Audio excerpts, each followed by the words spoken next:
Xbox On.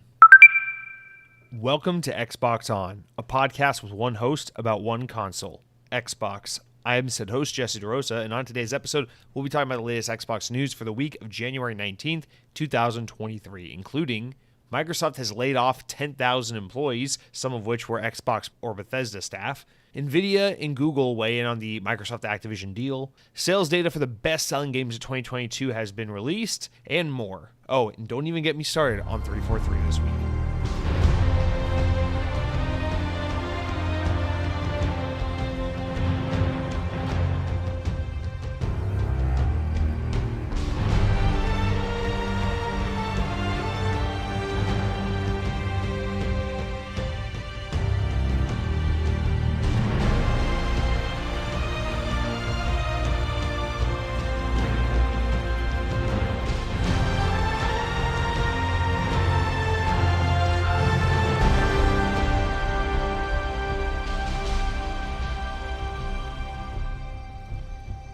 On this day in Xbox history, in the year 2016, Life is Strange Complete Season, episodes 1 through 5, the full package, was released for the Xbox One in the US. Now, Life is Strange, the first Life is Strange, began it was February or March of 2015. I remember because I started playing it right around the time it came out, and then it wrapped up by the end of the year, and then it wrapped up in December, and then they released a complete edition with all 5 episodes for people who just want to play it through without doing the episode by episode, because it was this game was released kind of in the height of that episodic, here's one episode, 2 months later, here's one episode kind of play, Telltale Games style release schedule. But we don't really get that as much these days. The newer Life is Strange games are usually released all as one chunk. Speaking of which, I'm playing Life is Strange this week, so kind of pertinent or kind of timely. Guys, welcome to week 190 of the Xbox On podcast.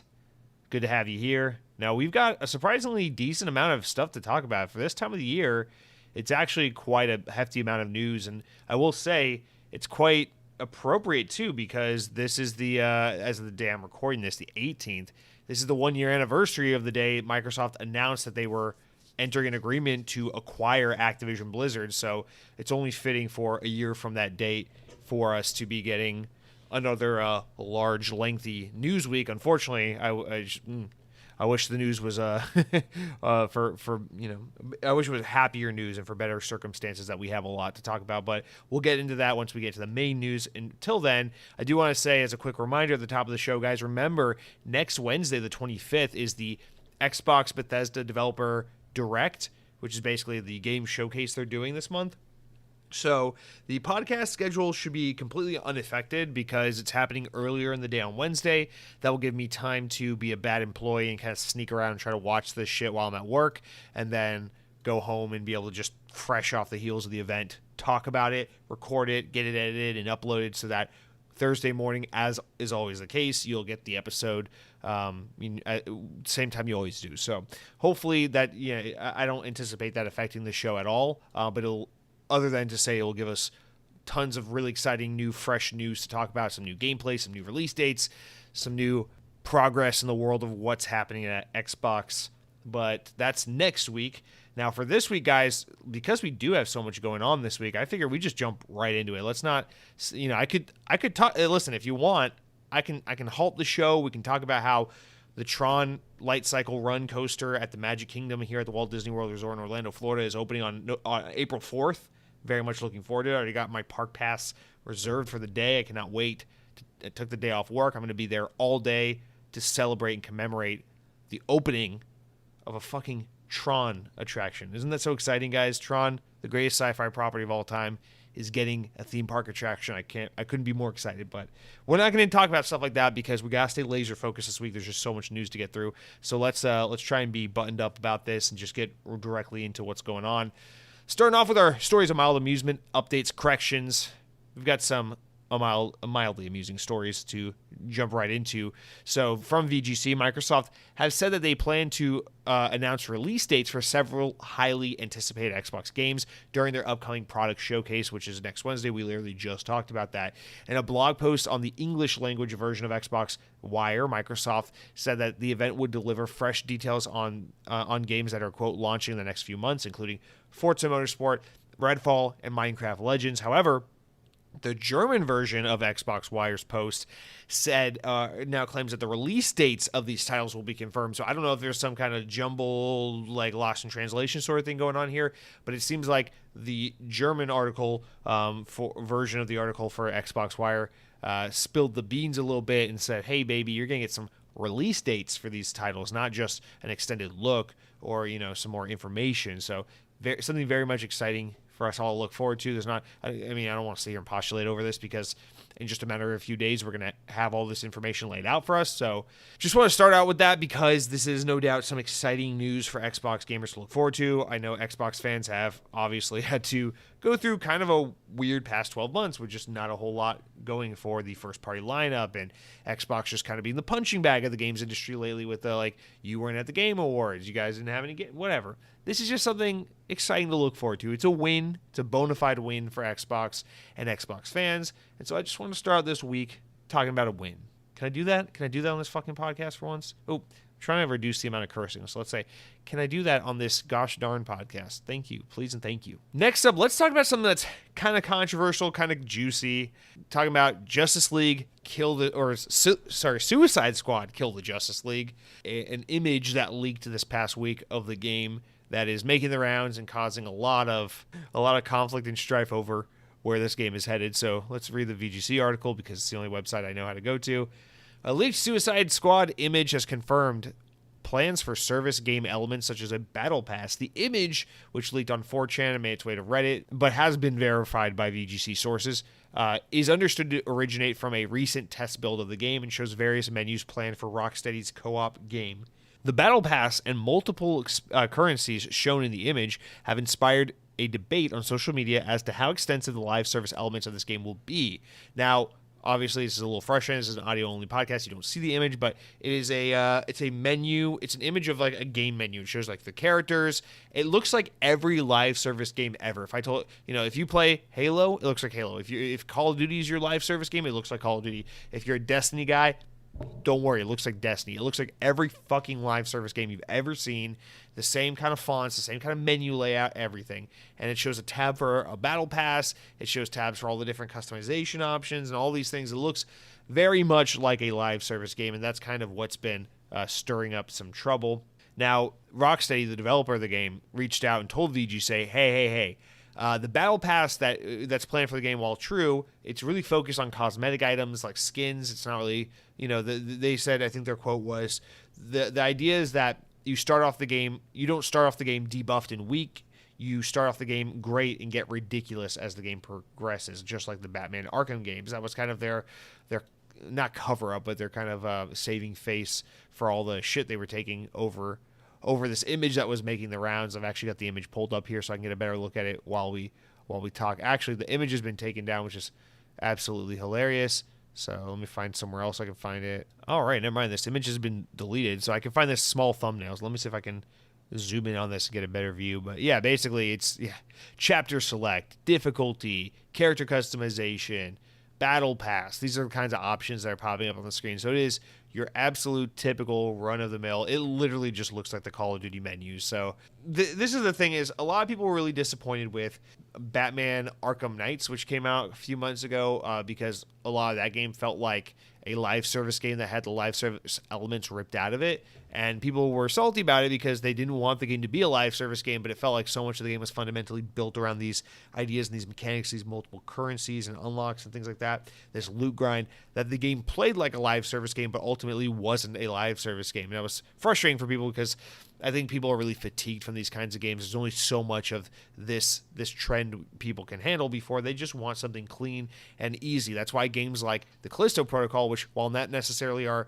the best game of all time, are so incredibly refreshing and rewarding to play, because it's a game that's like, hi, I'm gonna be like 7.5 to 10 hours maybe of your life, and then I'm gonna go the fuck away, and you can go feed your child and get ready for work the next day. And there's just so few games that still do that these days. And for Suicide Squad, a game that looked so much like it was just going to be like a Rocksteady Batman game, but with the Justice League, it just turns out being yet another live service game that's going to ask you to replay the mission but with better loot, and don't worry, you're going to get better gear if you do it again, and do it with your friends and do it on a harder mode, and don't forget to come back for the Christmas event. Don't you want your Suicide Squad character to be able to unlock bonus in-game content for the holiday event, timed event? You better don't miss it, you stupid idiot. If you're playing Warzone, you're playing Fortnite, oh no, you're going to miss all the Suicide Squad content that you desperately desire. And I think people are just really, really exhausted from this shit. And to see it pop up in these games that where it just doesn't need to be, it's just so obviously doesn't need to be, I think that's where the fan outrage really, really comes from. Because you think about a game like Halo Infinite, which is a live service game, but it's so natural for a game like that to be a live service because Halo 2, Halo 3, even up to like Halo 5, these games in a way were live service by as much of, by the standard of what a quote-unquote live service game could have been in like 2004, 2007, whatever. These were games that lived and breathed with community content and shared videos and things like that and DLC. And it was this kind of rudimentary, archaic now as we look at this quaint, kind of by today's standards, version of what eventually would become a live service game. So for a game like Halo Infinite to be a full-blown live service, it's like, well, that's just fitting because that's kind of what Halo's always been. It's always been about creating and sharing and funny moments, and additionally a game that is just fun to play endlessly for years and years to come. So it's like, a game like Halo, it's like, it's another live service game, but this makes sense. But then you get games like Suicide Squad, it's just like, why is this a live service game? Can you please remind me why? Like, I'm looking forward to Atomic Hearts. It comes out in about a month. It's my most anticipated game of the year so far. Can't wait to play this game. I would be so crestfallen if they were like, but it's a live service game. Yes, you got to buy the battle pass because you want to find out, you want to be able to find additional missions after the game where it's not just about the Soviet Union alt history. Like, what if we talked about the fucking, the Italian fascists surviving the war, and what happens when Mussolini actually gets a robotic heart, and then you can join him on a raid and loot like crazy, and then by the time season 7 rolls around, we'll give up on the artistic integrity of the game and we'll just start slapping fucking neon. There'll be a marshmallow event. Fuck you, who cares? And people are just clearly tired of that. I'm sure many people listening to this are instantly like, yep, that's me. I'm tired of it. Myself, I'll be honest, I actually like live service games. I enjoy them quite a bit. The thing that frustrates me about them isn't that I hate that they exist. My problem is that I don't have enough time for any more of these. I love Destiny, I love Halo, and I love Call of Duty. And my biggest problem is that all three of those games right now are really good. Modern Warfare 2, Destiny 2, and Halo Infinite are all in a place right now where I'm really happy with all three games. And that drives me fucking nuts because I don't have a full-time job to commit to these three titles. And so, as someone who's looking forward to a game like Suicide Squad, it's just disappointing knowing that it's like, oh, this game also wants me to buy the game 3 times over with all the DLC and wants me to, play it when Halloween rolls around so I can get my jack-o'-lantern mask for Harley Quinn, so I can make sure Harley Quinn has all the latest and greatest limited time only gear. When fucking summer rolls around, can't wait to do the Coca-Cola offer and scan the QR codes and all my Coke 12 packs so that fucking the shark guy from Suicide Squad can represent the Coca-Cola t-shirt, like walk around. I don't know. It's disheartening. it's exhausting. It's disheartening, and it's just untenable. We need the industry to be able to support more than just massive AAA live service type games. So still looking forward to the game, but yeah, they definitely have, I think, taken the inevitable hype that is built up so high for this game and taken it down a peg with this information. Let's speaking of Callisto Protocol, actually, let's talk about that next. So this is interesting. I was wondering about this game's sales, and we actually just got some sad but updated information regarding the game's selling progress. VGC reports that Callisto Protocol reportedly did not, or has seen disappointing sales figures, failing to recoup the reported $162 million budget the game had. This has caused investors in publisher Krafton, the PUBG publisher, to lower their target stock price in response. According to MK Odyssey, which I think is a Korean outlet, the game reportedly cost over 200 billion. The game reportedly cost over 200 billion won in development, Korean currency, so 162 million US, 132 million euro for comparison's sake, to develop a budget that the sales of the game have not yet matched. During development, the game was referred to as a quadruple A suggesting that no expense was spared despite the game being a new IP in a niche genre that rarely produces massive sales numbers, with the exception of like Resident Evil.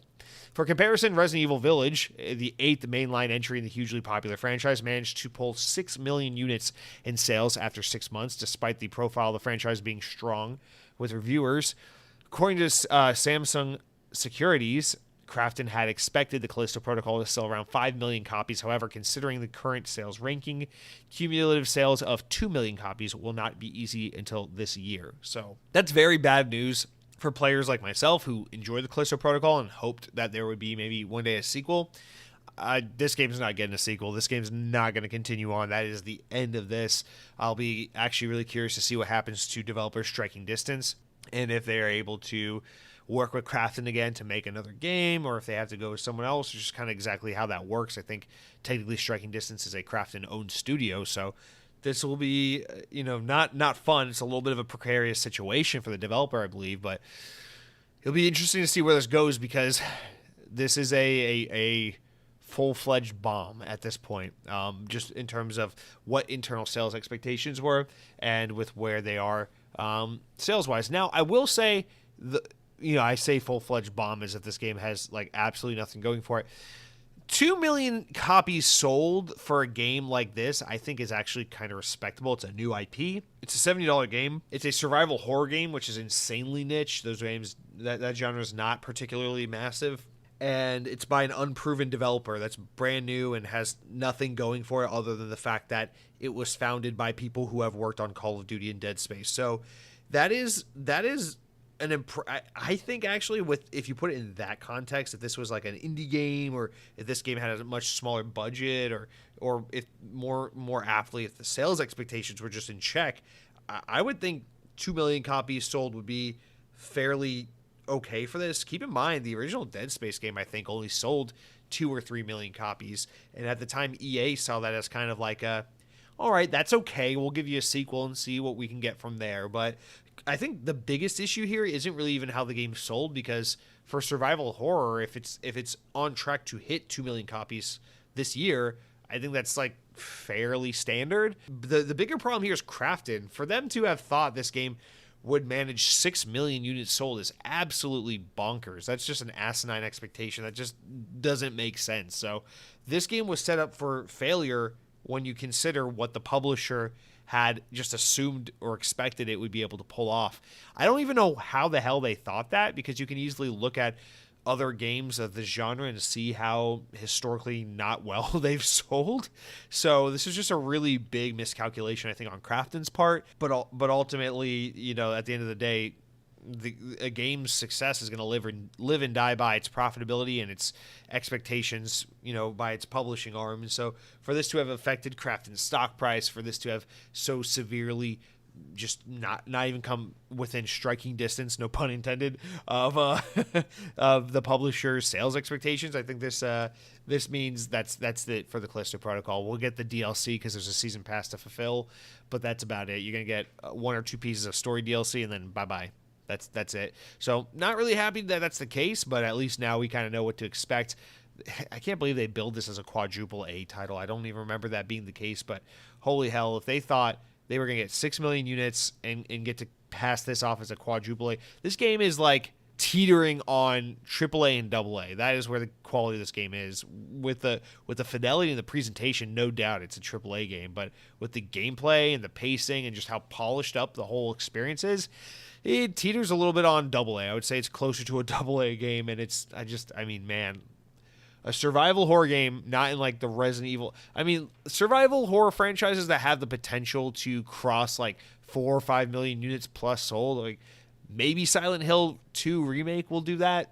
A new Resident Evil game will for sure cross that, but there's really not much else out there. Like Dead Space remake, I think will be the perfect barometer, because I think Dead Space remake honestly might not even sell 6 million units. I would be kind of surprised if that ends up crushing 6 million. I maybe 3 to 4 is where Dead Space remake ends up, but I don't know. I don't really think it.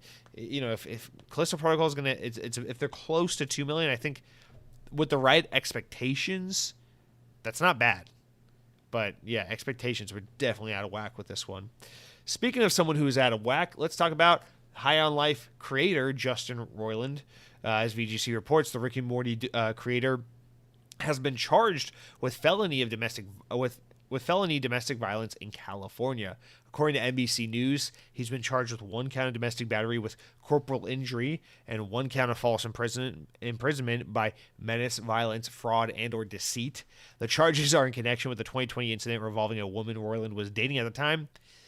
He was reportedly arrested and released on a $50,000 bond in August of 2020, and then that was then arranged in October of that year. Having pleaded not guilty to the charge at the time, he appeared in court this past Thursday for a pre-trial hearing. A trial date has yet to be announced or set. So, I mean, I really just want to put this out there to say, I know people are really big on High on Life right now. I'm not trying to spoil your fun or enjoyment, but I know a lot of people like to have the information of like, hey, this thing exists. The creative forces behind it did or said this. Let me take that into account when I consider whether or not I want to support this thing. To some people, that might mean something. To some people, they might go, well, the game's really good. Fuck that guy, but, he made a good game, and a good game's a good game. I don't know. Wherever you want to take that, however you want to interpret this, that's up for you to decide. Personally, I guess this kind of puts me in an easy position because I had already fallen off with High on Life. I said I thought the game was creative. It was unique. I appreciate a lot of what it's doing, but it just wasn't for me, and I had no problem putting it down. But personally, I think this guy sounds like a total asswipe. Of course, there is always the possibility, innocent until proven guilty, but the dude was already arrested over this situation and then had to be bailed out. So we'll see. Personally, this guy just sounds like a scumbag, and so just want to put that out there. There's your Rick and Morty guy. All these years, all the fucking sweat bags with the neck beards and the glasses, shopping at the Hot Topic, buying the Pickle Rick bumper stickers for the 2002 Ford Focus. You motherfuckers, you always said, oh, you don't like Rick and Morty? You don't like... Bro, I didn't like Rick and Morty. I didn't like Harry Potter. Clearly, I am a fine specimen. Clearly, I have an eye for what is right and what is wrong. You never hear about Steven Leesberger, the creator of Tron, being a pedophile or a homophobe or an abuser or a racist or a Nazi. No.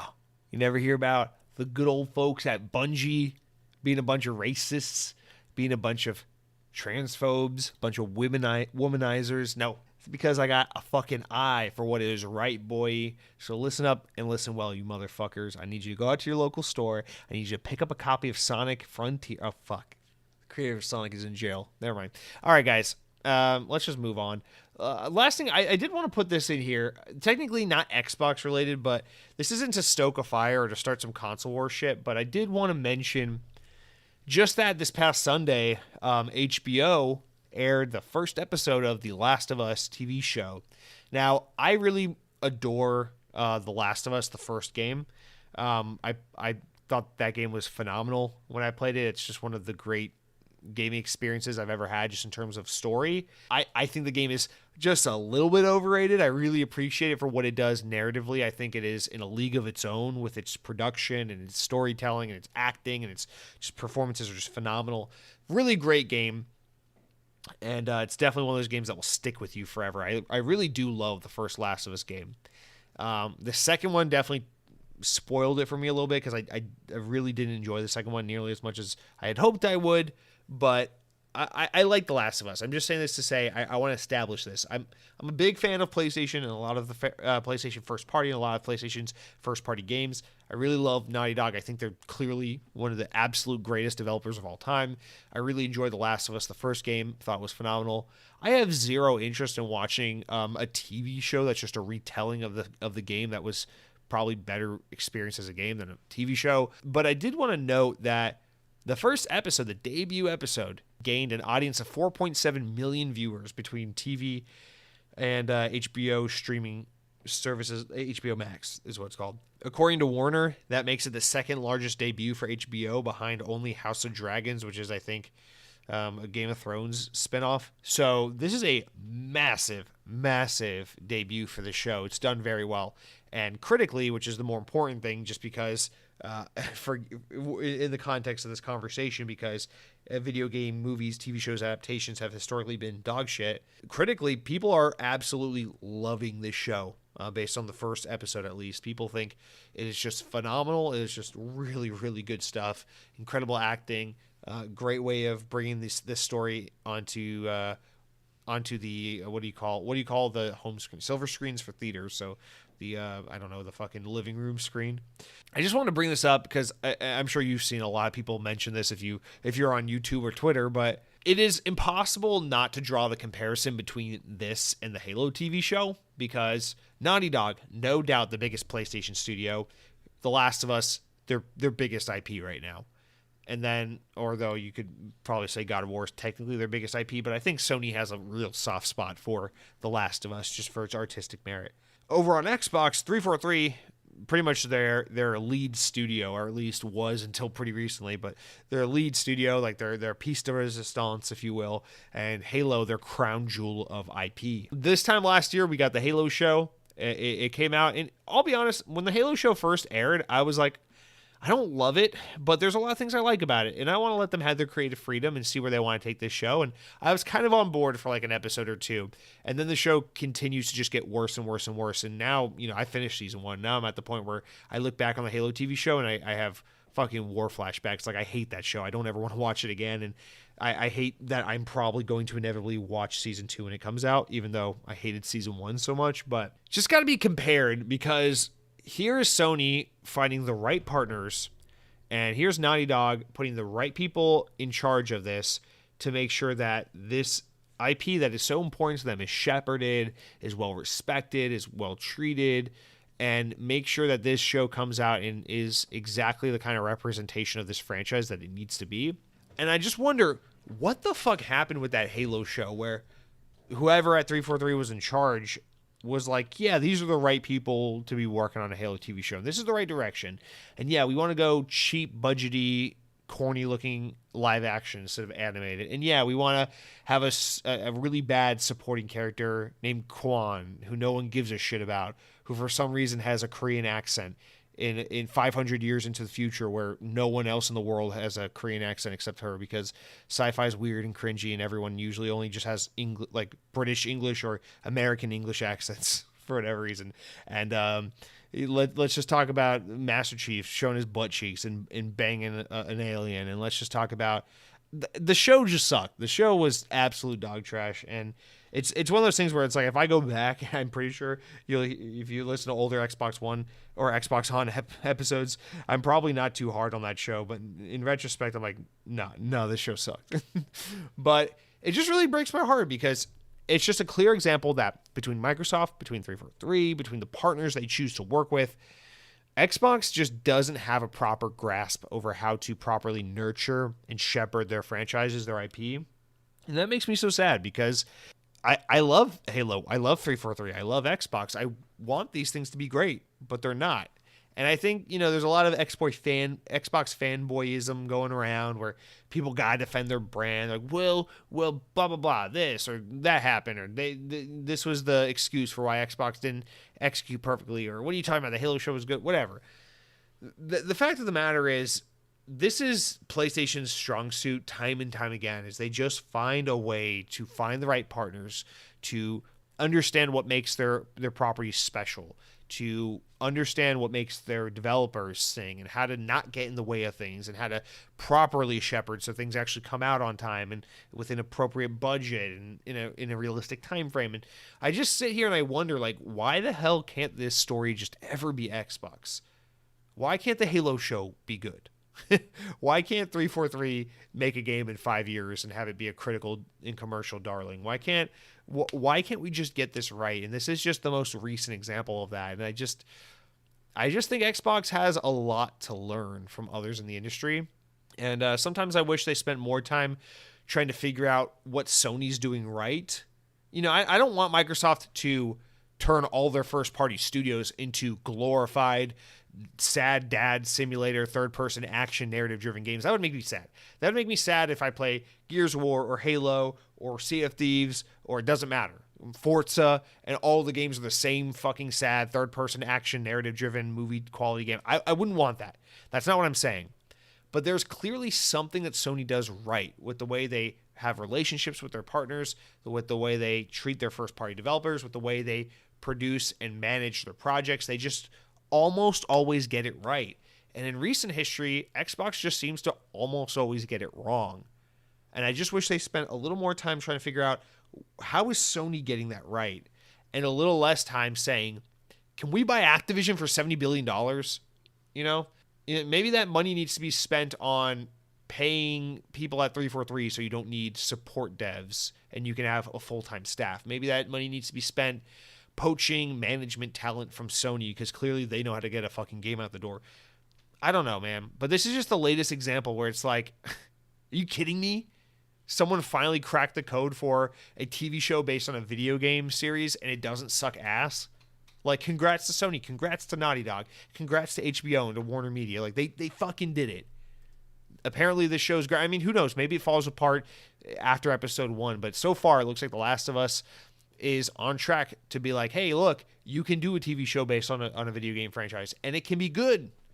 And I'm over here with my freaking dick in my hands, wishing that Master Chief didn't show us his butt cheeks, you know. And that's just the sad reality of where we are. All right, that's it. That's it for our stories of mild amusement. I told you, we got a lot to get to this week, and we're only 30 minutes in, and I've already talked about butt cheeks and poorly sold games and live service and all this shit. So we got a whole lot more to get into, guys. So we will jump into the news shortly, but before we do that, let me tell you about the games I've been playing. But before I tell you about the games I've been playing, let me tell you about the food I've been eating. Let me tell you about what I've been eating. Oh boy, let me tell you about what I've been eating, because in keeping with this week's tradition, this week's theme, I just have so much to talk about, guys, because there's 3 food things happening that I just gotta talk about. And I tried to cut one of these out of the mix, but I can't do it. We need to talk about all 3 of these things. Guys, starting off with the big one. Dew fans, stand by. Mountain Dew Pitch Black lives. It is here. It is back. It is beautiful. I love the new art for it. That like outer space black void kind of artwork they do with the green bottle cap. Looks very cool. Very, very flashy. It is back. I found it at my local Publix the other day. I bought myself 2 bottles, one for the collection and one for drinking. And boy, oh boy, it's so funny because for those who don't know, Pitch Black is the Mountain Dew grape. It's the grape flavored Mountain Dew, and it was the original Halloween Mountain Dew. I think the first time they released it was either 2000 or 2001. It was released around Halloween time. It was called Mountain Dew Pitch Black. And then the following year, because it was so successful, they tweaked the formula a little bit and re-released it as Mountain Dew Pitch Black 2. It was literally just a sequel to Pitch Black. And that was wildly successful. And then it just effed off for a long while. And then around 2010, 2011, I remember because I was working at Publix for the first time. It's my first job. Around the time I was working there, they brought it back. And it had been almost a decade or about a decade since the world had last seen this flavor. So it was a big deal. And I remember like working at Publix, I'd get my paycheck and then I'd go stock up on Mountain Dew Pitch Black. And then I'd go home and play Left 4 Dead 2 or Battlefield Bad Company or whatever the fuck I did back in those days. And it was awesome. It was beautiful. And then it went away again. And then about 5 years later, maybe 4 or 5 years later, I think they re-released it around 2016, I want to say it was. And then that was the longest it ever stayed around, because it stayed around for, man, like almost a year, I want to say. I felt like it was pretty easy to find. And then it went away again. And I thought we weren't going to ever see this flavor again, because in 2019, Mountain Dew no longer, well, technically it was in the 3rd or 4th time they released it that they stopped associating it as a Halloween flavor. Really, they only used it as a Halloween thing the first 2 times. But I really thought we weren't possibly ever going to see this again, because in 2019, Mountain Dew announced and released Voodoo, which, as we all know, has quickly become the modern Call of Duty, the modern warfare of Mountain Dew. No, it's the modern Mountain Dew Halloween flavor. So we all know Mountain Dew Voodoo. Every year around Halloween time, we get Mountain Dew Voodoo 1, Voodoo 2, Voodoo 3. We just finished up with Voodoo 4 this past year. And, well, guys, Mountain Dew didn't want us to forget about Pitch Black just because Voodoo exists. And so I don't know why they chose January. I don't know what about January specifically screams outer space, Pitch Black, grape flavored soda, but I'm glad they did it, because they chose this to be the time to bring it back, and it couldn't have been better timing because I had my first sip of Mountain Dew Pitch Black for the first time in 5, 6, 7 years, and it was glorious. I really enjoyed it, and I'm really happy it's back. I still got to find me a 12-pack, but if you haven't ever tried this flavor, you really owe it to yourselves. And one last thing I'll say about this is, guys, I hate grape flavor. I like grape the fruit. I like wine. I hate like artificial grape flavor. I hate it in candies. I hate it in juice. I hate it in soda. I hate all of it. I think artificial grape flavoring is one of the most disgusting flavor profiles ever. And if you're listening to this and you're like, I love grape flavor, fuck you, dude. This can be our next big debate where I'm like, I hate ketchup, and you're like, I like ketchup, and I'm like, go listen to a PlayStation podcast, you heathen. But this is a hill I'm willing to die on, and it is that grape flavored, artificially grape flavored candies, sodas, juices, what have you, are absolute dog trash and do not deserve to live. Which is why it is so confusing to me and has always been so perplexing that for whatever reason, Mountain Dew Pitch Black is the exception to the rule. There's something about it where you taste it, and only 50% tastes like a grape soda. The other 50% tastes like a very distinct Mountain Dew flavor. But it's one of those things where it's just like, how the hell did Mountain Dew manage to take grape, the worst artificial fruit flavoring of all time, and make it not only good, but great? Because Pitch Black is not a good flavor. It is a great flavor. And that's the other part I want to bring up about this, which is that Pitch Black, it might feel new because it just came out again. But remember, this is a 20-year-old flavor that we've gotten on and off again over the past 2 decades. And it pains me because I hate grape so much, but Pitch Black is so good that it reminds me that Mountain Dew used to have such a high standard for their flavors that they would not, never at any point until very recently in history would release a Mountain Dew flavor unless it was anything. It couldn't be anything less than terrific.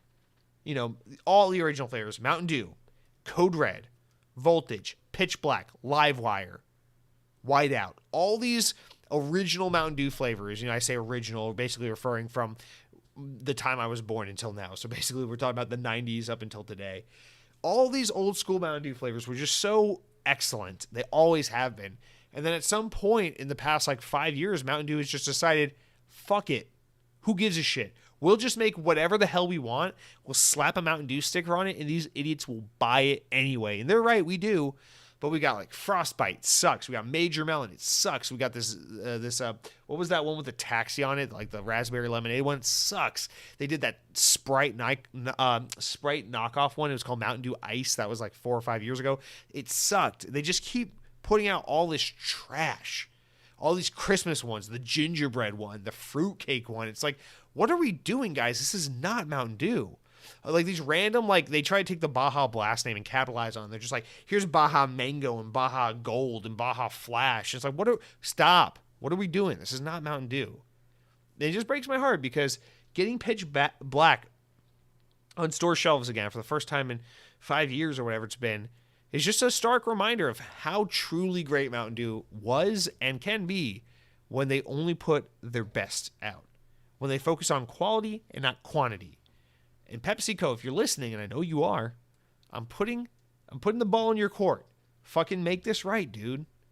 They had that berry one, whatever it was called. I forget what it was called. It was only at Circle K, and it came out last summer for a month.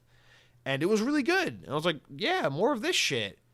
And it's just so weird because Mountain Dew, you got that brand to protect. Why would you want to just go willy-nilly putting your name all over shitty products? You know, if they ever brought back Whiteout, I know Whiteout is available in certain parts of the country, but if they ever brought back Mountain Dew Whiteout in the state of Florida, if I could buy it again, fuck, man. Just to sip on that again, experience that flavor profile again, and be reminded of what made Mountain Dew so great, what made me fall in love with it all those many, many moons ago. Mountain Dew, you're right up there with Sonic the Hedgehog and not wearing pants when you're home alone. And I just think it's so sad that Mountain Dew has just allowed itself to deteriorate. And thankfully, Pitch Black reminds us of what was so special about this brand to begin with. And so, guys, I know it's an Xbox podcast. We have video game stuff to talk about, but if you're out grocery shopping this week, I highly recommend. If you're in the States, it's also available in Canada. I know it's in the U.S. and Canada. I don't know if it's anywhere else, but highly recommend you pick yourself up some Mountain Dew Pitch Black. You owe it to yourself. And with that said, Another thing, I we'll skip the third one actually because it's Disney related and we don't need to talk about it. But the second one I want to talk about for what I've been eating this week is Cici's Pizza. You guys, I live with regret. It lives inside of me. This might be the second time since Xbox On has started that I've had Cici's Pizza, and I gotta tell you, this is probably the first time in my life I've regretted it. See, this is the first time I've had Cici's Pizza in a world where I have, for a while, been counting my calories, thinking about my sodium intake, trying to be better, not drinking too much soda, not drinking too much sugar, trying to focus on more water, trying to do morning stretches, hit my 10,000 steps a day. This is a Jesse over these past few years that has been very focused on just these fundamental basics of personal of your bodily health. And so I haven't really indulged in the Cici's. I mean, how could you? COVID wasn't a good time for Cici's. No one was going out to the pizza buffet, the $7 pizza buffet. But a joke was made over the weekend while I was with my girlfriend and we were with a couple friends of ours, and a joke was made over the weekend regarding the existence of Cici's Pizza, and I floated it as a joking idea, like, oh yeah, tonight when we go to Cici's Pizza, blah, blah, blah, blah, blah. And unfortunately, the person I was with, you might know who this person is. His name is Hunter. He may or may not be an alternate ego of mine, but this guy, this enabler, I won't even call him a guy, I'll call him an enabler because that's what he is, agreed to do this with me. He agreed to go to Cici's Pizza with me and thus unraveled, my entire existence, my entire identity. Everything I've worked for these past 2 years became undone in this one meal because we went to Cici's Pizza and it was terrible. It was terrible. If I'm being honest, it wasn't okay. It wasn't mediocre. It was 0% satisfying. Like back in the day, you know how like a lot of people will like kind of burn out after high school, like their glory days or high school, and they'll just be like, the stereotype about like the jock who just doesn't have much going for him anymore. He's just like, yeah, back in the day coach used to run me hard up and down the showers. He used to run the shower up and down my body, and I miss football. Like that kind of like stereotype about like the people who are reliving the glory days of high school. I lived that experience a little bit with my food. Because high school was the glory days for my relationship with Taco Bell and Cici's and just junk food. You get a car, you get a part-time job, you and your buddies, what are you going to do? You're going to go fucking eat fast food at 2 a.m. on a Saturday because that's what high school is all about. And so I have very fond memories of high school. I remember back in the day, me and my friends on Friday nights sometimes when we weren't working, we would go to the Cici's Pizza and we would have a contest. It was $6 at the time, $5-6 a buffet, and we'd have a competition who can eat the most pizza. Back in the day, my record was 22 slices. No big deal. I'm not flexing or nothing. It just is what it is. I'm excited as a 27-year-old to go back to Cici's Pizza and be like, okay, let's see how close to my old record I can get. 22 pieces. Oh boy, here we go. First of all, I hit 15 and I regret it, but it wasn't a true 15 because I didn't eat the crust on any of my slices. So it was probably more like 11 or 12 slices when you really do the math. But from the first bite to the last bite, none of it was satisfying. And I was waiting for it to be good. I was like, but yeah, I love the buffalo chicken one. I love the mac and cheese one. I love the zesty ham one. But every time I bit into a new slice, I was just like, this is not doing it for me. It just, at no point was it satisfying. And by the end of it, I felt like total dog shit. So I just got to put it out there, guys. You get older. You got to accept who you are. Cici's Pizza. Maybe I went to a bad location. I don't know. I've never been to this location before because I think the last time I had Cici's Pizza, I didn't even live in the state of Florida. I don't know. But I just got to put it out there, guys. We think we're impossible. We think we're invincible. We think we can do whatever we want. We think about the crazy, amazing things we did in high school. 22 slices of pizza. I know, dude. Imagine how many girls just wouldn't be able to keep their panties on if they knew when I walked into a room that I one time ate 22 slices of Cici's Pizza in one sitting. I know. But unfortunately, that's not something I can do at my age anymore. And it's not satisfying. It doesn't taste good. It doesn't make you feel good. And I think at this point, I'm at a junction in my life where I got to go down that path of brown rice and grilled chicken and broccoli because I want to fucking breathe after I eat. I don't want to feel like dog shit anymore. But that's what I've been eating, guys. I mean, no disrespect to pizza. Pizza will always be a part of my life. But Cici's, maybe it's time we part ways. Maybe it's time we go in separate directions and we just agree that the thing we once had is no longer there. And with that, I'll move on to what I've been playing, guys. I've been playing 2 games this week. I wasn't. One of them is Modern Warfare 2, and I wasn't gonna let that be the story again, where I came to you and said, "Oh, I played Modern Warfare 2 this week because I was too lazy to play anything else," and so I forced myself. I told my girlfriend, "Hey, let's play a new game together tonight." So I downloaded Life is Strange: True Colors, and I said, "We're fucking doing this," and we started up, and I'm only probably about 2 hours into the game, so I'm not very far. Boy, oh boy, it's another Life is Strange game, and that's for sure. And the thing is, and my girlfriend was even joking about it because I told her, I'm like, "Oh yeah, this game's made by a French developer, don't nod." And but this one was written by I forget what team worked on this, but they had a different writing team, and I know a lot of the writers were from California. It's like more U.S. development efforts put into this game. Sorry that I didn't have my information in front of me to talk about this accurately, but I'm just kind of going off the cuff here. And God almighty, this game is just as cringe as every other Life is Strange before, where the writing is just like, no one talks like that. No one would do that. No one would say that. Why is there this situation where this brother and sister who haven't seen each other in many years, who are now, young adults, are getting together, and they're at the brother's flat, and they're just dancing around and jumping and playing air guitar to some shitty indie hipster trash music? Like, why is this happening? Why do the writers and the people behind the narrative of this game feel like this is an appropriate thing for like a 25 and a 30-year-old to do together?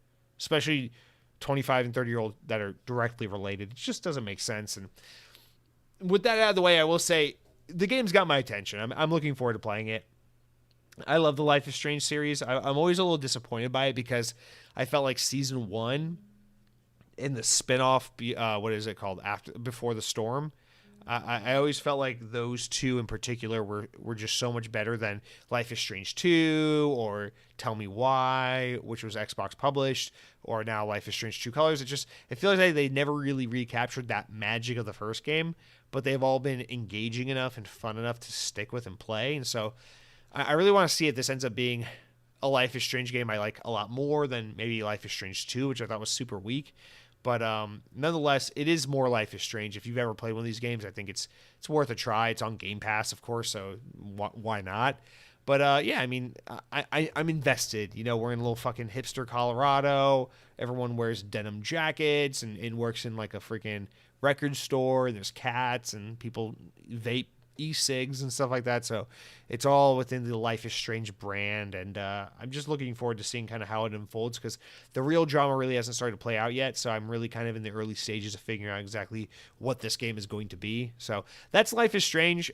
So far, I had a higher expectations that this would be like the best Life is Strange, because that seems to be what people were saying about it. So far, I feel like it has potential to be one of the better ones, but definitely not as good as the original first one was. But nonetheless, I'm definitely looking forward to sticking with it and seeing what happens. So that's Life is Strange.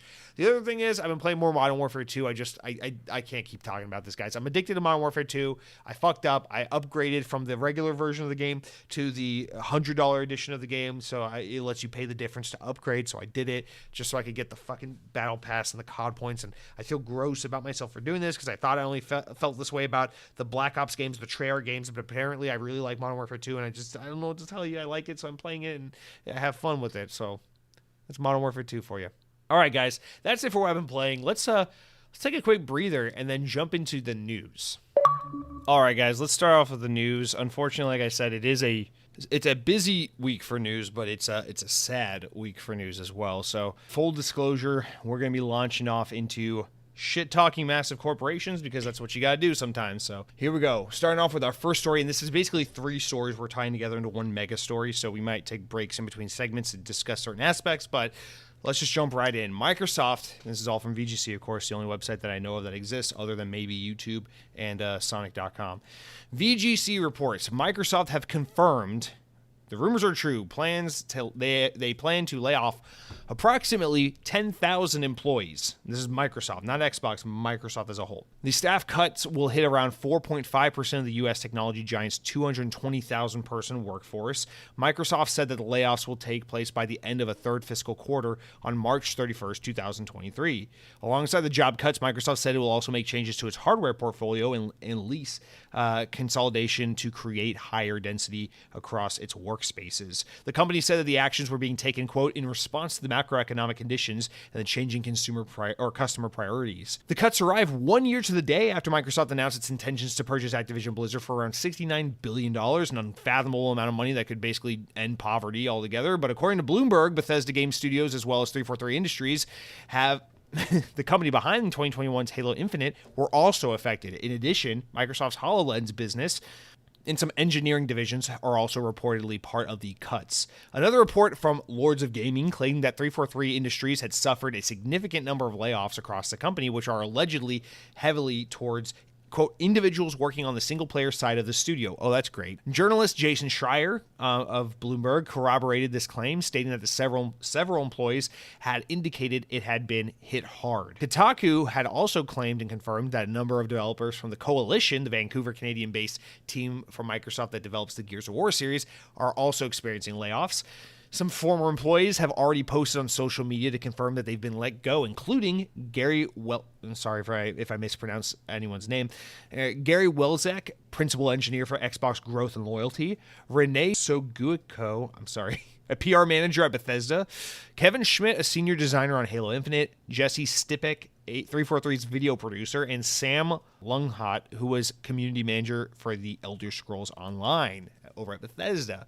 According to a Business Insider report published on Wednesday, the company was deliberately targeting who it believes were, quote, underperforming employees in at least some part of the company. The publication claims that some managers were asked to identify employees who would otherwise be put on performance coaching. All right, let's take a break there, and then we'll bring in the other half, because the other half is kind of related to the layoffs, but not exactly a layoff. Deep breath. Fuck Microsoft, fuck Xbox. Here's the thing. Got to preface with this because I want to talk about this purely from the perspective of video games and what this means for us as players and for the games we love and the people who, most importantly, the people who are affected by these layoffs who create the video games we love.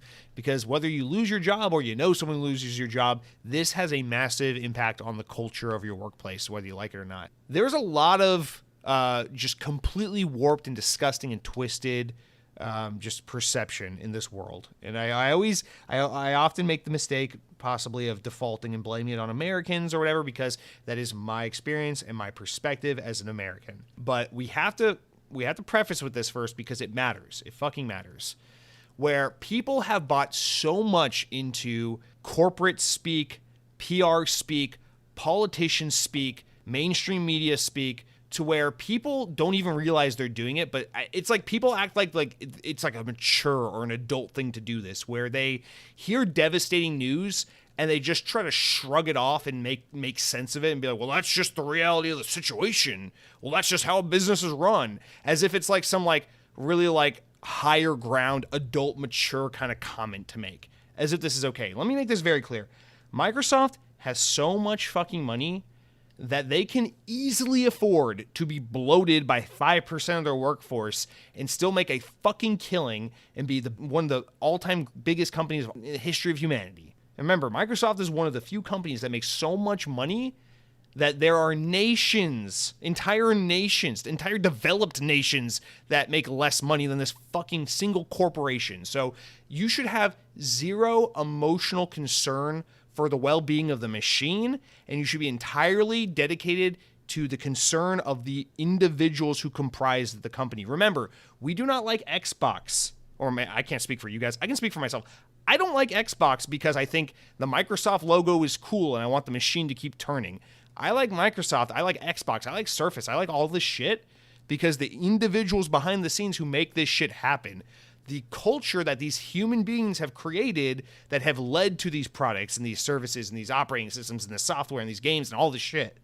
I don't give a shit about the machine. I don't care about Bill Gates. I know people can't, like, not you guys, not people listening, but generally people who don't care as much or know as much about Microsoft, people who like to just be like, oh yeah, the Bill Gates company or the fucking, it's like the way people talk about Apple, as if they always bring up Steve Jobs, as if Steve Jobs has anything to fucking do with Apple anymore.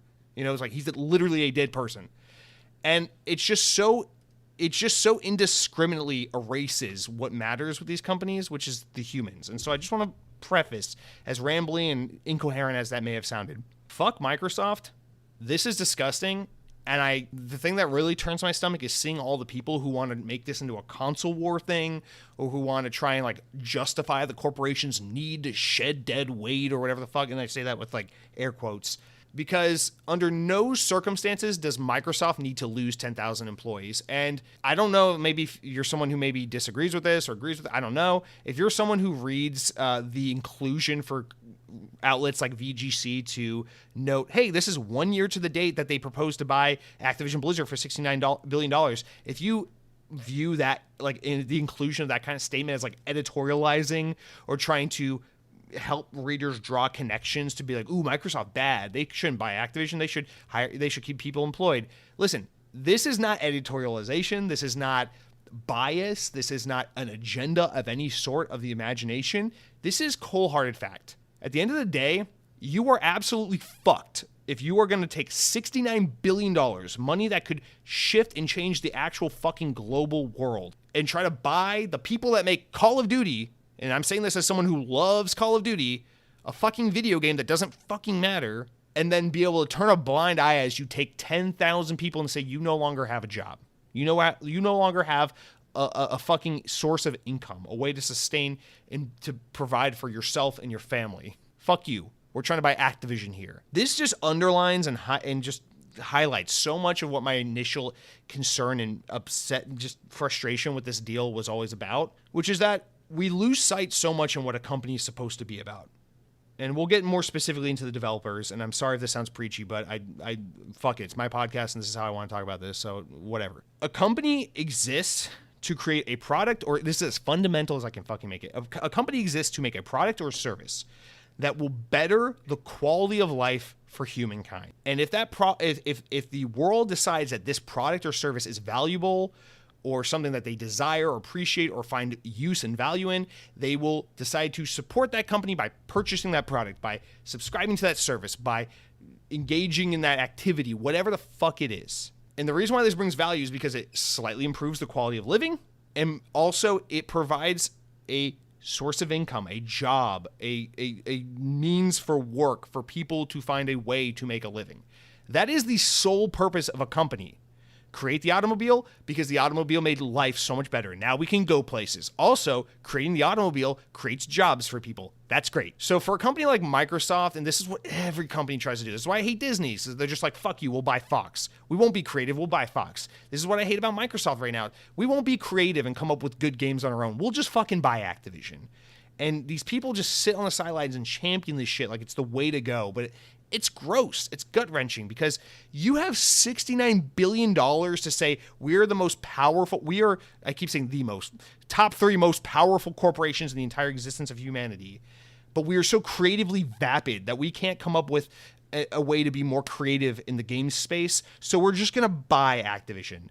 But by the same token, we can't use that same kind of money to secure employment for 10,000 of our workers. And don't look at the whole ratio of like, it's only 4.5% of their workforce. They have 220,000 employees. 10,000 is nothing. It's a drop in the bucket. Fuck that, dude.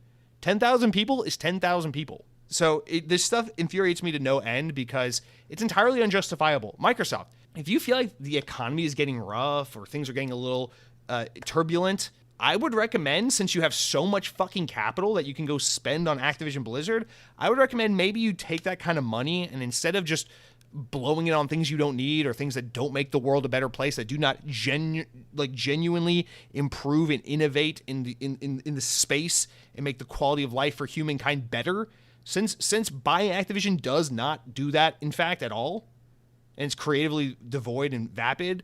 Since that's the case, maybe what you should do is $69 billion and in approaching a looming economic recession is say, how can we take our workforce and encourage teams to build some service, some technology, some product that is going to prove beneficial in our market, in our time that we're living in. I don't know what it is. A program, of fucking electronic device. Who knows? Microsoft, you don't have to make electronics. You can make whatever you want. You can make bottled water for all I fucking care. You're Microsoft. You can do whatever you want. But maybe you think about all the money you have and all the staff you have and how much responsibility and power you wield between those two things and say, how can we use the money to support the employees? Because if we invest the money in this staff and we invest in new creative outlets and new ventures, we will be rewarded. Because no one feels bad about layoffs when it's like, oh, a company tried really hard to do this new creative thing and it bombed and they lost a ton of money and it's really fucking up the company. And unfortunately, they had to do layoffs. No one feels bad about that, like for the company. No one's ever mad at the company when that happens. But when the company has $69 billion to buy Activision, but can't keep 4% of its fucking workplace employed because of an economic recession looming, fuck you. There's no remorse. There's no sympathy to be had for a company like Microsoft when something like this happens.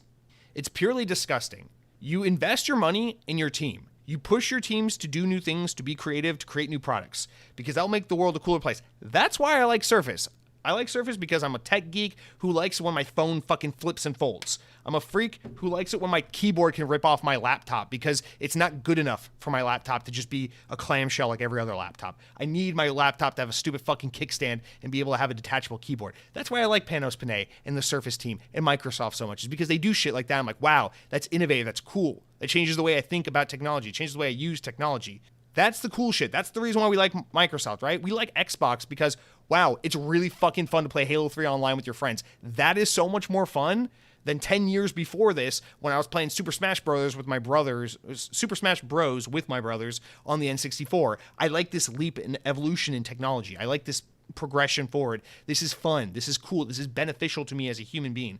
This is why I like Microsoft. I do not like Microsoft because they lost a contract with the U.S. government for millions and millions of dollars that were basically allowing them to justify creating HoloLens to sell to the U.S. military so we can just take tax dollars and invest more in a bloated military instead of doing things like giving people fucking health care or helping people not be homeless. Instead, we're just going to fucking invest in more bombs for brown people in third world countries. And that's why we don't have HoloLens anymore, is because Microsoft can't find value in HoloLens outside of basically selling it extortion for tax dollars from the U.S. government. It's fucking disgusting. And now we're looking deeper into these layoffs, and it's like, wow, they're deeply cutting staff at developers like the Coalition and at Bethesda. Fucking Bethesda. Think about that for a second. If Bethesda wasn't acquired by Microsoft, if they had remained independent, ZeniMax would be in a position right now where they could make the call as to whether or not they need to downsize and lay people off. But because they are owned by Microsoft, Microsoft gets to decide the fate of these employees.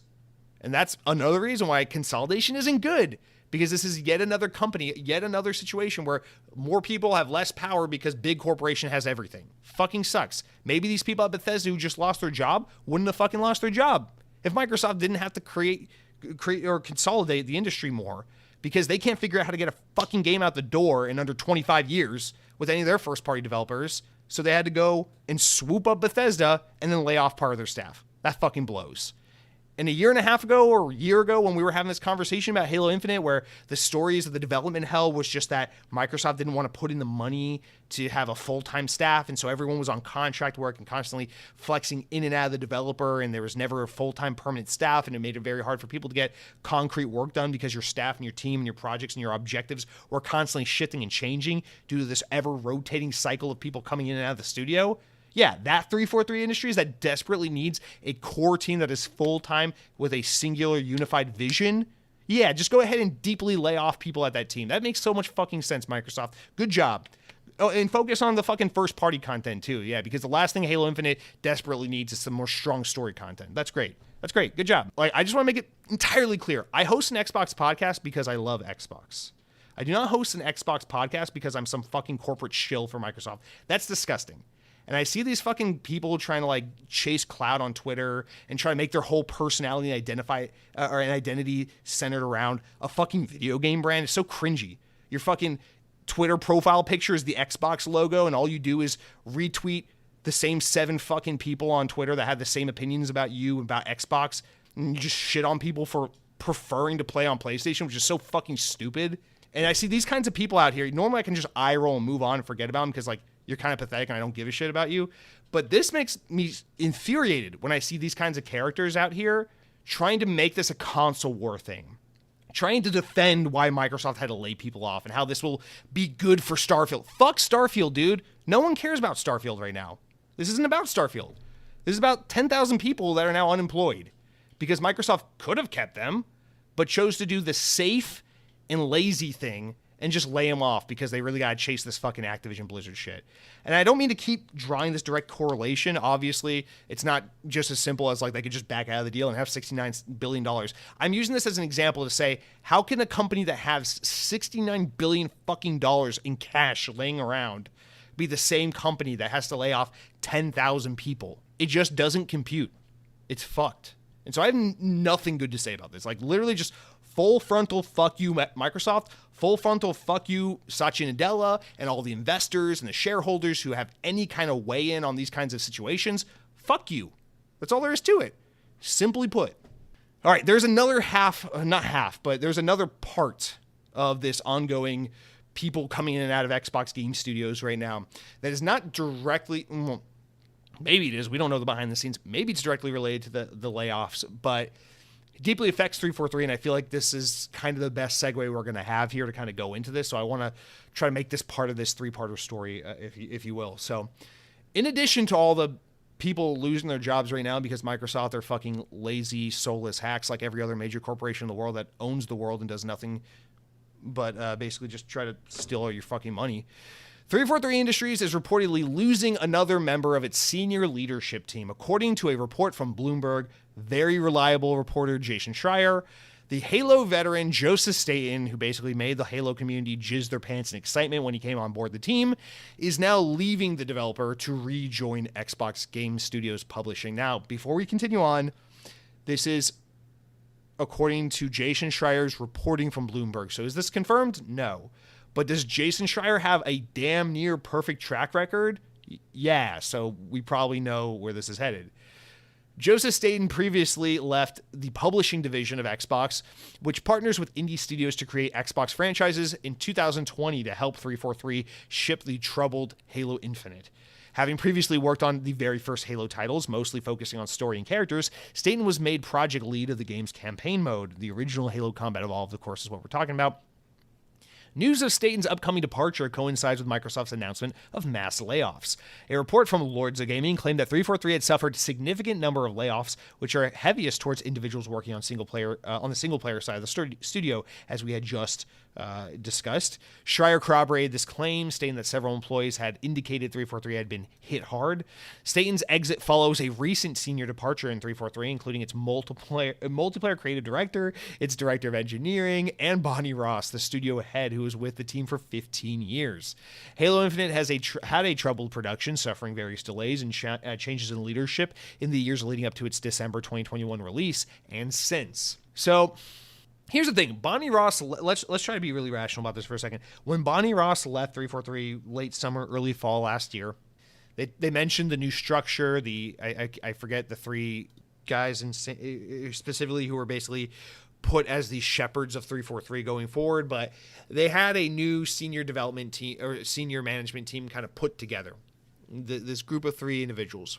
It is entirely possible, as complete outsiders not knowing what's going on behind the scenes, that these guys are shaking things up heavily at 343, that they've long looked at the inefficiencies and the places where there's room for opportunity and room for improvement and thought, this is what this team needs. Man, if I were just in charge, I would do this, this, and this, and this is how we would turn things around. Maybe that's the case, and maybe Joseph Staten leaving is a good thing because he is confident that the new senior leadership at 343 have everything under control and have a really good unified vision in mind and are going to take 343 to where they need to be, bring them back to the highest highs and get Halo back to where it's always needed to be for as long as 343 has basically been working on the franchise, or at least that is the case in the eyes of the consumer. Maybe. That's me trying to be silver lining, positive side, glass half full about the situation. It's totally possible because remember, Joseph Staten was basically dragged into 343. He offered to kind of help for a little while, and then he asked the team at 343, anything else you need from me? And they're kind of like, can you just kind of stay here?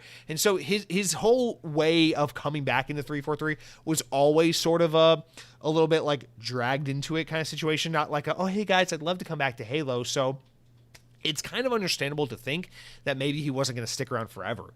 But the timing couldn't be any worse. You know, we're talking about the fucking layoffs and the senior leadership shakeups that have been happening the past couple months. And is now really the best time? Where is Halo Infinite right now? Well, the game is finally in a really incredible 1.0 release state, if you ask me.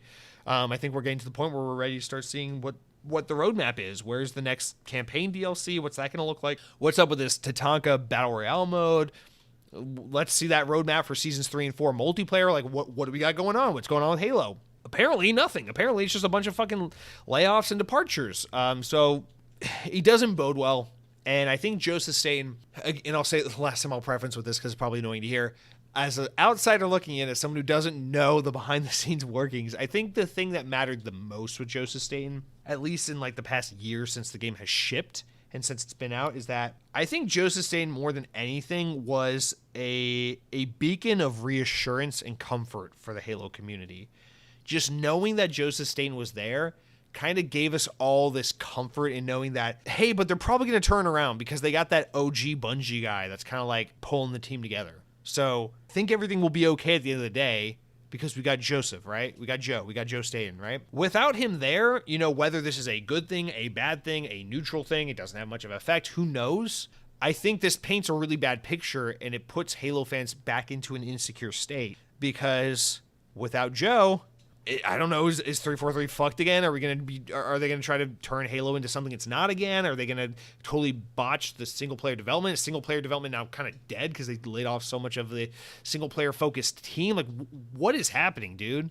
And you keep seeing the murmurings among Xbox fans, the kind of assumptions, like, look at the way they're marketing Starfield. Look at the way Xbox is really pushing Starfield and really big on Starfield. People keep saying Microsoft or Xbox is trying to de-emphasize Halo and trying to start going gung-ho, like all hands on Starfield. They look at what Bethesda did with Fallout 3 and with Skyrim and all this shit. And they're like, we're so ready for Starfield to be our big mascot for Xbox. It's a big Bethesda first-party game. It's only on Xbox and PC. This is it, baby. We can finally have a new IP to say, we love Halo. Halo helped build Xbox and give it the foundation it needed. But, boy, in the 2020s, our mascot is Starfield. And I think there's some potential truth to that rumor. But then again, Microsoft could be fucking up by putting all their eggs in this basket because, again, they clearly don't know how to manage teams properly. They clearly don't know how to set expectations properly. They clearly don't know how to market and handle their own teams properly. They just keep showing that they're inept at it time and time again. So who's to even really say that Starfield is going to be the smash hit that Xbox so desperately needs and wants it to be? Sorry about that. I hit my desk on it. Whatever. And I just wonder, it's like, don't just totally give up on Halo and go all hands on deck for Starfield because you guys haven't proved jack shit. Starfield isn't out yet. We don't know that it's the next best thing for Xbox. We don't know that it's the next big thing, I should say. And I don't know. So I guess we're so fresh off this news. This Joseph Staten news broke 30 minutes before I started recording. I don't know where I am with it, really. I don't know what to think about it. I don't know. I the only thing I can think is it just sounds like bad news for Xbox fans, for Halo fans. I think this really puts Halo community back in another vulnerable situation where it's just like, what are we doing with Halo? How do they just so catastrophically fuck it up? If all of this fixing Halo Infinite over the past year was just for them to finally get the game in a really great spot like they have it now, just for them to be like, okay, it's okay for us to move on to the next Halo game, which is what some Halo content creators and such are suggesting, that would be so catastrophically, disappointingly miserable. Like, why would anyone want that? Like, Halo Infinite is finally where it needed to be a year ago. Let's double down. Let's get that story DLC. Let's get that Battle Royale mode. Let's get that Season 3 and Season 4, and let's see some new weapons. Let's see, what does the team have cooking up? It's like, I don't know, man. I don't know what the team has cooking up because they're losing everybody. So hopefully in the end, this is a good thing. This is, they're really confident in the leadership they have now, and they think that we're in a restructuring phase. So at the end of the day, this is just a growing pains kind of thing. But I'm tired of waiting around for Microsoft and 343 to get their shit together. So I just got to call it like I see it now. And from what I see right now, this looks dire. So, all right, let's try to be done with all of this news just because I've run into the ground. I don't. Be really interested to see what you guys think about it. I'd love to see your write-ins. For the love of God, if we just start seeing a slew of fucking write-ins about why Microsoft is justified in downsizing. People are just like, listen, if that's how you feel, I encourage you to write in with your opinions. I'll happily read your comment on the show, and I'm open to anyone's view and opinion, but it breaks my heart that we're just so beyond fucked with everything. This is how I feel about politics, and it just obviously seeps into corporate rulings, corporate politics, and just the way consumers and people feel about other people, just humanity, corporations, politics, everything, where we're just so like, why are we always trying to rationalize and make sense out of fucked things? You know, again, it's like, it doesn't make you mature or realistic or savvy to be like, well, that's just economic reality. Well, that's just business sense, you know? Like that's not like some like cool way to rationalize what's happening. Like, this is a very big problem, and we should work really hard to make sure that trends like this aren't reoccurring, that it's not normal for big corporations to be able to just lay off 10,000 people when they're economically in a fucking fit spot, you know? Microsoft is making hand over fist money from Teams and Windows and Office 365, and Xbox makes good money. And remember, guys, you're the ones always, not you people listening to the podcast, but to the little Xbot fanboys that want to defend this brand to the ends of the earth no matter what. You're the ones in the Twitter comments all day long who, instead of actually like living a productive life, are trying to fight with people with 20 Twitter followers over how Game Pass is profitable and it's really good and you just don't understand it. It's like, okay, well, if Game Pass is so fucking profitable, why the fuck do they have to lay off 10,000 people, dude? I'm not saying you're wrong. I'm saying it's just even more unjustifiable when Game Pass is so profitable, right? When buying Activision Blizzard is such a savvy move, right? I don't know, man. Just, that's so fucked, dude. Fuck all that. Take care of the people, man. What is the point of a corporation? What is the point of a product or a service? What is the point of any of this when people are jobless, homeless, they can't afford health care, they can't afford to buy a house, and they're stuck renting forever? Their price of groceries and energy has doubled or tripled. What is the point of any of it? Who gives a shit about Game Pass? Who gives a shit about fucking a new iPhone? When people are just fucking constantly being kicked to the fucking curb because we got to worry about the health of the company, the corporation, the shareholders, the politicians. So fucked, dude. So fucked. Anyway, we'll move on now because let's talk about some possibly good news. Hey, VGC, the only website I ever knew about.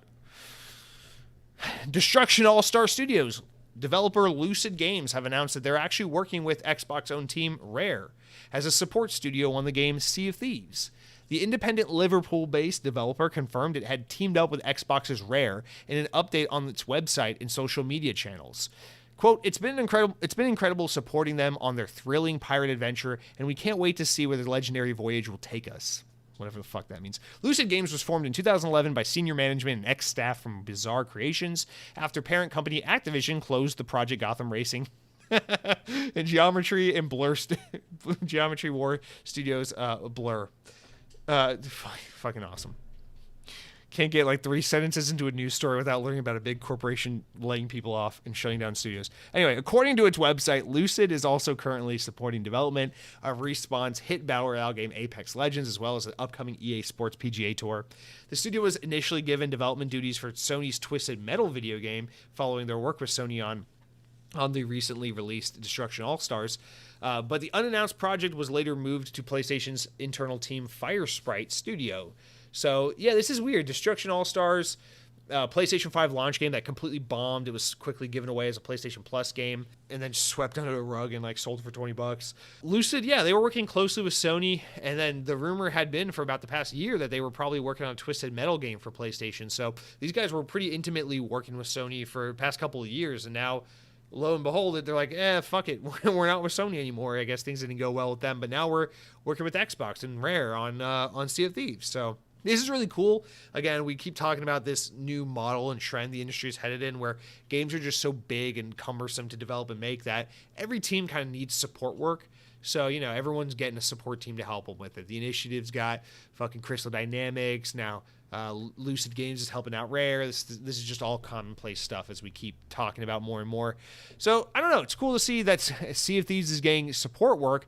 I assume a lot of this probably has to do with more and more of the Rare team moving away from Sea of Thieves and starting to work on Everwild. Their prematurely announced game that's been in development for a long time and we probably won't see forever because that's the story of every Xbox game. But nonetheless, we're excited to learn more about that game and to see it in action. And it's cool to see that they're getting some support work to help, well, one, give Lucid Games a gig because they clearly didn't hit the mark with Destruction All-Stars, and two, give Rare some ability to kind of step back and work on something other than Sea of Thieves, because I really like Sea of Thieves. I really admire and appreciate that game, but it does make me a little sad that Rare's kind of so tied up with that project, because I want to see Rare do more stuff, which is why I was so excited when they announced Everwild, because I'm like, oh, cool, they're doing other stuff. They're not just permanently on Sea of Thieves.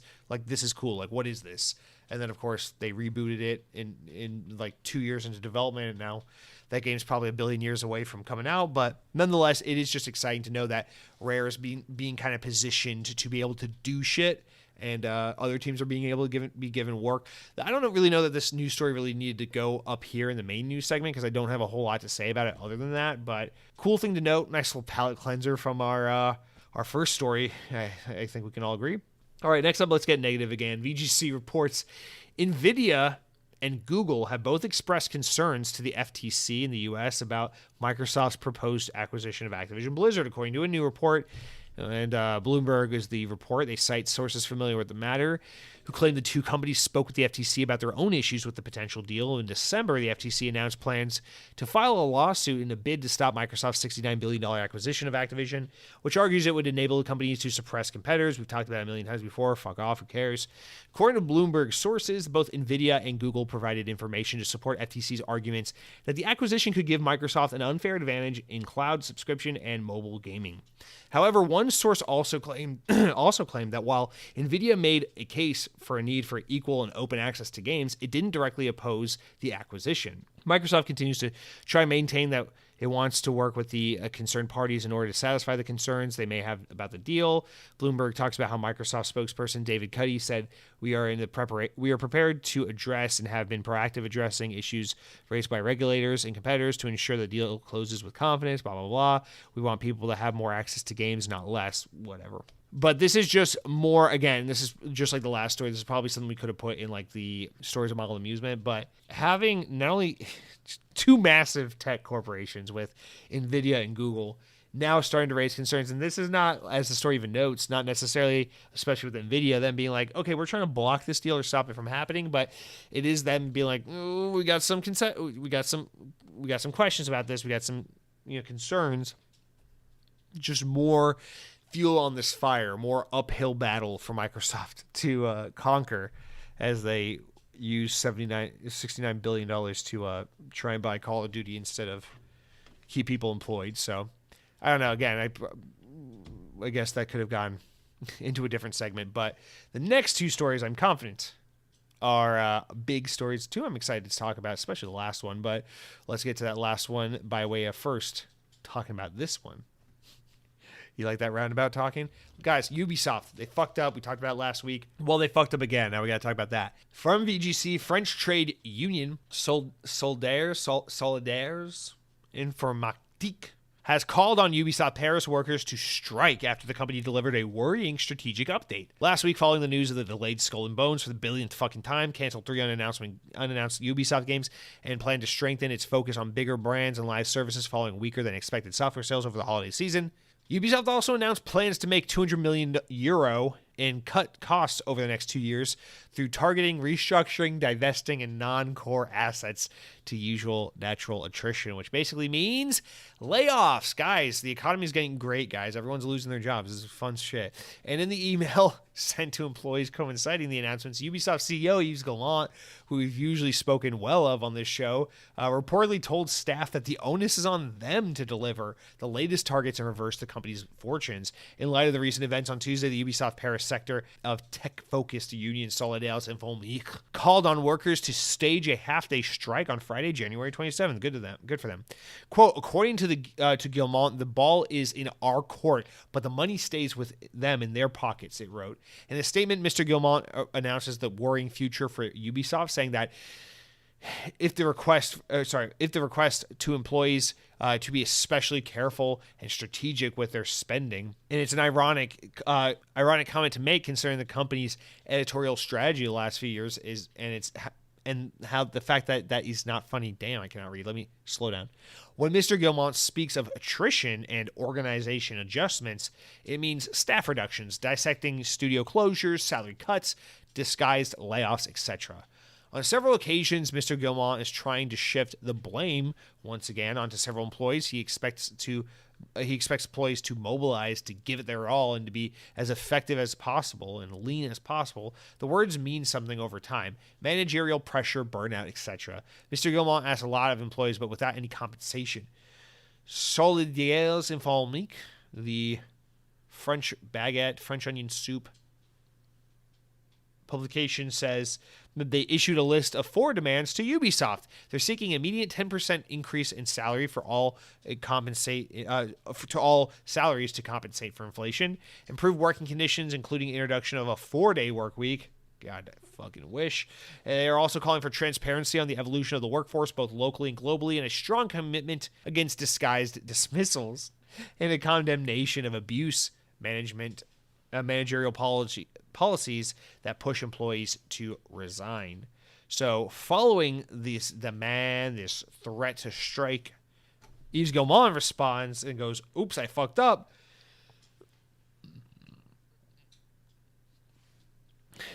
So in an apology, his comments appear to basically, originally place the burden on the employees to fix the situation. But as he said, the ball is in your court. But when Guillemot goes to talk about this and apologize for it and kind of backtrack a little bit, he goes, "I heard your feedback and I'm sorry that it was perceived the way it was. According to our site sources, when I'm saying the ball is in your court to deliver a lineup on time and at the expected level of quality, I wanted to convey the idea that more than ever, I need your talent and energy to make it happen. This is a collective journey that starts on the course with myself, with a leadership team to create the conditions for all of us to succeed together." So let me stop. I already understand what he meant from the get with when he says the ball is in your court, where Guillemot basically, I believe what he's saying, because I the first time I heard the quote, I also interpreted it that way, where he doesn't mean the ball's in your court, make sure we don't fucking fail, make sure we don't fucking go out of business. I also heard it as like, the ball's in your court. You guys are the creative forces that make these games what they are. I encourage you to just continue to put out the best creative efforts you've ever done before, and, our great games will speak for themselves. That's kind of how I interpreted it. It was supposed to be like a word of encouragement, but it was kind of misconstrued as like, the ball's in your court, we're fucking failing, and it's all your fault, make better games, Sure, if someone wants to read it that way, I don't blame them, because it's easy to interpret that way, and it's kind of worded in such a way where it lends itself to that interpretation, but I personally didn't see it that way, and I do think Guillemot really did mean in a better way. It was a poor choice of words, for sure. But either way, the problem with Ubisoft is so fucked. They have a staff of like 20,000, I think it's like over 20,000 team members, staff, which is like double what Microsoft just laid off, basically. So it's a huge staff, and basically they really, aside from like Far Cry 6 and Ubisoft's what was it, Assassin's Creed Valhalla, they really haven't had a hit in recent years, and so it's looking rough for Ubisoft. And I don't blame their team at all for making these demands, wanting a 4-day work week instead of a 5-day work week, wanting a 10% raise. Fuck, man, I want those things too. Like I'd be a hypocrite if I said I don't support this stuff. But it's funny because it's only funny, not like haha funny, but funny as in peculiar and interesting, because it puts Ubisoft deeper into the space they're in, where stock's not doing well, their recent games haven't performed well, they just canceled a bunch of games, they don't really have anything too exciting or promising on the horizon that's really going to save them from this kind of drought they're in. Recent releases have underperformed, and now on top of all of that, your staff is demanding a 4-day work week and an immediate 10% raise. As much as I support that and as much as I wish for that to happen, I think what's most likely going to happen is Ubisoft's about to be hit with some massive layoffs. And that, again, it fucking sucks. Here's the thing. Is this necessarily a one-to-one thing akin to what Microsoft just did? I don't really know, because you can make the argument that Ubisoft is kind of hurting and they're at a point where they need to start letting people go in order to tighten things up and figure it out, and figure out how to stay afloat and keep the company going. I don't know. That's one thing. But is Ubisoft financially fit enough to be raising everyone's salary, not laying off a single soul, and just staying the course until things work out for them? I actually don't know. I know Ubisoft was once regarded as one of the biggest publishers in gaming. These days, they definitely feel like they've fallen from grace, and so I don't know where their financial standing is. I assume they're still in a relatively strong space because games like Assassin's Creed and Far Cry are among the best-selling, most lucrative properties in gaming history, and so I assume they're in a pretty strong situation despite their recent hiccups, and that it's really not so much an issue of is Ubisoft going to be out of business in the next few years, and more a situation of what is Ubisoft going to do to fix this before it gets worse. Does that make sense? So I don't know, man. Ubisoft is shooting themselves in the foot hard, and I think they need to come out and say, hey guys, here's what we got for this year, here's guaranteed what's coming out, and here's some games we can promise for you. They need to get that X-Defiant game out the door. They need to get some more concrete info on this Avatar game. We need to see this Assassin's Creed Mirage game, put a date on it. Like, we need some stuff to give us some confidence in Ubisoft. Because other than that, I think they're kind of fucked right now. I hate to see it, but I don't see how Ubisoft gets out of the situation they're in without having to consolidate and downsize, and that's what they're talking about doing. So, on the contrary, I think these employees, not only are they not about to get the pay increase and the 4-day work week they're asking for, I think some of them are about to be without a job. So I don't wish that on anyone. I feel for them. I deeply, deeply hope it doesn't actually get to that, and that Ubisoft is able, because this is no doubt the true responsibility rests solely on the shoulders of the upper management, of the leadership, because the developers are going to make the games they want to make, or they're going to make the games you tell them to make. And when you look at all the live service trend chasing shit that Ubisoft has been putting out / announcing / canceling lately, what is clear to me is that this is a top-down thing where management is saying, we need a live service game, we need a Destiny, we need a Fortnite, we need something like that. This is not creatives on the ground level saying, my dream is to make a game that's Call of Duty adjacent called X-Defiant, and it has all the characters from your favorite Tom Clancy series. No pie in the sky, boots on the ground, young, starry-eyed developer at Ubisoft is thinking like that or dreaming that way. These are top-down games being pushed onto them. So it is tone-deaf for Guillemot to even say this, even if the intention was, I'm relying on you hardworking creatives to create great work to help pull us out of this dark period. Even if that is what he means, it's a little tone-deaf because it still falls on you and upper management for putting Ubisoft in this position where we're trend-chasing and not creating great games. I think there is a market in a world where everything is Apex Legends and Call of Duty Warzone, and that's what the other big publishers have going on. In a world where Microsoft is just fucking announcing games that they never put out, and then they have a successful live service game in Sea of Thieves. In this ongoing world where everything is consolidation and live service and battle passes and in-game concerts and Halloween events, I personally believe there's a market for a publisher that just makes really fucking kick-ass games. Make the game you want to make, and then focus on how you market that and how you reach an audience. Because I promise you, Ubisoft hasn't lost the ability to make good games. They have talented people who make great shit, who have great capabilities. Let them make some great games, and stop shoving the fucking Tom Clancy IP down these people's throats. Tom Clancy died like a decade ago. Let him just be dead. Leave him the fuck alone and let these guys make some video games. I promise you, they can pull themselves out of it. You just gotta truly trust in your team and stop trend chasing. I understand you want that steady live service income, but baby, it's not meant for everyone. All right, last story of the week, and this is the fun one. This is the one I'm looking forward to because we don't have to complain. We get to just have fun. Market research company NPD Group has revealed 2022's best-selling games in the United States for the whole year. Despite speculation, everyone's guessing that Elden Ring, Bandai Namco's Elden Ring, would be the best-selling game of the year. Nope. In fact, Activision's Call of Duty Modern Warfare 2 came in at the #1 spot on the annual software sales chart, topping monthly sales in October, November, and December. Keeping in mind that the game came out October 27th, so it was really only out for like 2 months. So it took the top spot ahead of Bandai Namco's Elden Ring, which launched in February.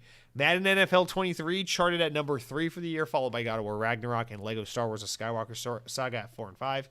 Pokemon games Arceus Scarlet Violet also made the chart because gamers will love shitty, broken, glitchy games and have proven that they will eat shit all day long just to defend their nostalgia for Pokemon. And FIFA 23 and Horizon Forbidden West and MLB The Show 22 also did insanely well. NPD's data includes physical and digital sales. In most cases, digital sales data isn't included in Nintendo games or for the Xbox and Switch versions of MLB Show 22. So keep that in mind as we read the top 10 best-selling games for the year in the U.S. Number 1, Call of Duty Modern Warfare 2. Number 2, Elden Ring. Number 3, Madden NFL 23. Number 4, God of War Ragnarok. Number 5, Lego Star Wars The Skywalker Saga. Really strong sales. Number 6, Pokemon Scarlet and Violet. Keeping in mind that digital sales are not counted, so it would probably be higher than 6. Number 7, FIFA 23, Electronic Arts. That's actually kind of, I don't know why I expect that to be higher. I expected it to be better selling than Madden. That surprised me a little bit, especially considering World Cup was this past year. Anyway, number 8, Pokemon Legends Arceus. Again, digital sales not counted, so it might even be higher than that. Number 9, Forbidden West, Horizon Forbidden West. And number 10, MLB The Show. That is strictly the PlayStation sales, not the Nintendo and Xbox sales that counted. So that's, I mean, sports games always do well, so that's not surprising. But MLB, I don't know that it only makes the top 10. That's pretty impressive. It actually usually doesn't. FIFA, I'm a little surprised, didn't chart higher than it did. And then those 2 Pokemon games might be higher on the list.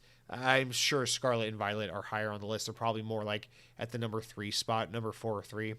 Very fun to look at. And you can compare that to December's number. So that is the top 10 best-selling games for the entire year of 2022.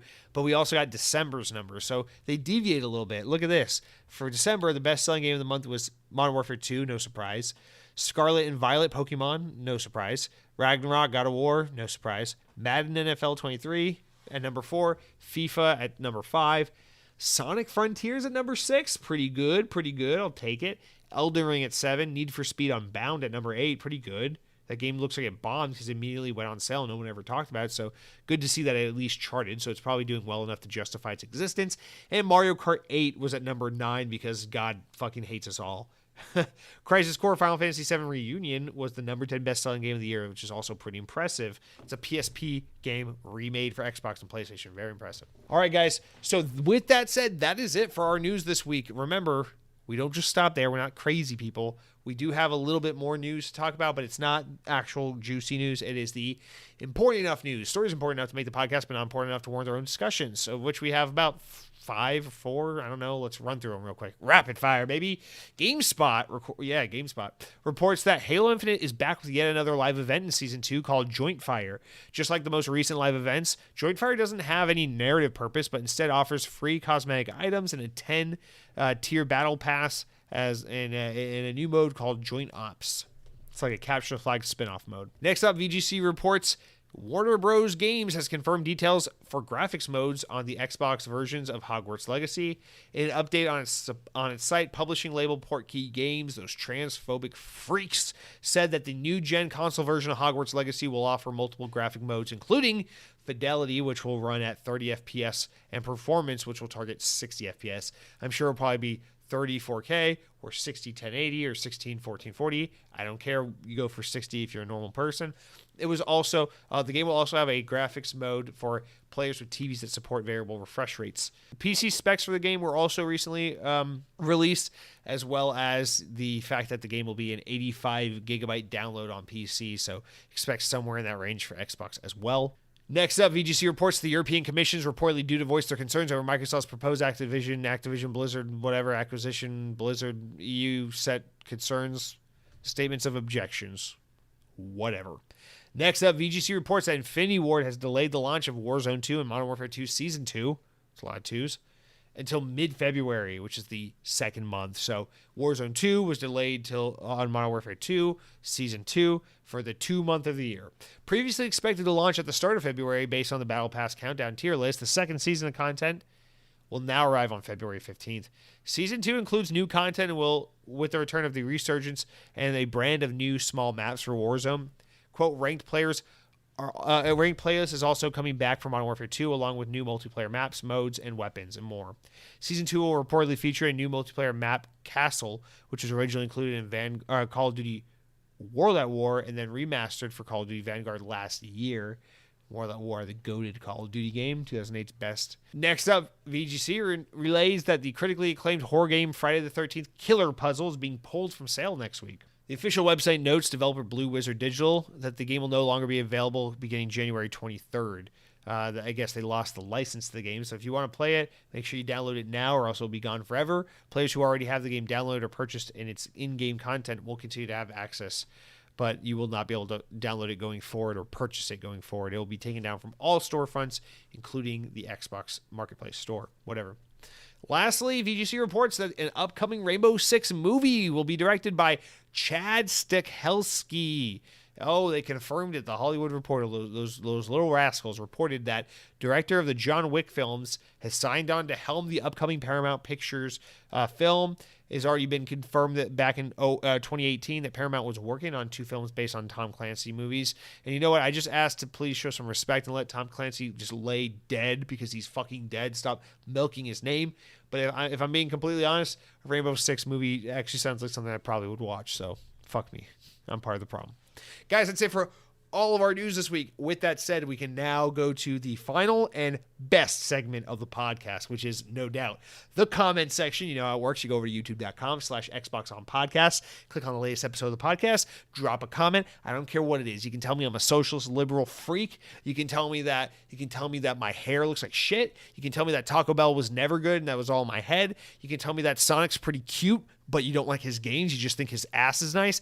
I don't really care what you say. Just write a fucking comment and I'll read it because I'm desperate for your attention. Thank you so much to the 9 people that wrote in this week. We got 9 entries, so a lot to get through, guys. Let's get straight into it. Mr. Maug writes in and says, Cronky's getting married? That's what I get for missing a live streams, I guess. I'm sad Nobody Saves the World is gone from Game Pass. Stop. You haven't missed live streams. I haven't been doing them because I'm working on a YouTube video, quote unquote. And also, Nobody Saves the World is gone from Game Pass, but you should absolutely buy it if you haven't played it because it's worth every penny. You said, also, are those iPhone notifications I hear in the background? Jesse, did you betray us? Yes, those are iPhone notifications you hear in the background. And no, I did not betray you. My desk is right next to my girlfriend's desk. For Christmas, I bought her an iPad. And so you know how it is. It's linked to all of her Apple shit. And so I couldn't get to shut up. I was trying to get to shut up last week on the podcast. You didn't hear me saying that because I edited it out, but I kept stopping trying to fiddle with it because it kept ding, ding, ding every time she got a notification. And I was like, hey, I'm recording a podcast. This is a Surface family. Can you shut up, iPad? And the iPad wouldn't shut up. But no, I don't have an iPhone. I don't have an iPad. No disrespect. iPhone is great. iPad is great. Actually, this iPad's a lot of fun. I played around with it a couple times. It's pretty cool how far iPad's come. It's a lot better of a device than it used to be. But no, right now I'm rocking my Samsung Galaxy Z Flip 3. It is my secondary phone that I'm using as a primary phone right now because I'm just really feeling it. My primary phone is my Surface Duo 2. So still enjoying the hell out of that, baby. I am not leaving you guys. Just because Microsoft laid off 10,000 people doesn't mean I'm going to stop being a shill and buy all their shit. So no, Mr. Maug, to answer your question, I did not betray you. Next up, we got a really good question here from Keith L., who writes in and says, I want to go back, like way back. The days when TVs were covered with wood paneling, and the remote was going to change. Was you going to change the channels because you were supposed to be good when in reality it was a child labor. Oh wait, repress. Okay, phew. So I remember pouring hours and hours into Chip's Challenge on Windows 95, which was a top-down, tile-based puzzle video game originally published in 1989. What old games do you look back on now and ask yourself, how are they so easily satisfied with such a simple game? Keith L., thank you for writing in. I remember when the TV remote would get lost, and so you'd have to go up to the TV to manually change the channels, but you also lived in a house with like 20,000 other kids because your parents had too many kids, and so one of the motherfuckers pushed the channel button in too far, and now the channel button was like sunk into the TV, and so you kind of had to like stick your pinky finger into the socket where the channel button was and risk electrocution just to switch from MTV to the Disney Channel. And you're like, God, I hope this is fucking worth it. And then you get there and you're like, God damn it, it's fucking Kim Possible. I'm just kidding. Kim Possible is a good show. But anyway, yes, I do remember these days. But no, I think your question's a lot of fun. Very good question. I had a hard time answering this because I think a lot of the shit I played as a young kid, I still play today. I remember I played, like, my earliest gaming memories, my brother had a Game Boy and we would play Mario. Mario's still my favorite video game of all time, Mario Galaxy in particular. I think about the first console we had as a family was a PlayStation 1. I played the fuck out of Tony Hawk's Pro Skater, Spyro the Dragon, the first Tomb Raider game. I stand by all those franchises today and think they're all still pretty great. So it's hard for me to think back, but then I try to dig a little deeper. I'm like, there's some other shit I'm not remembering.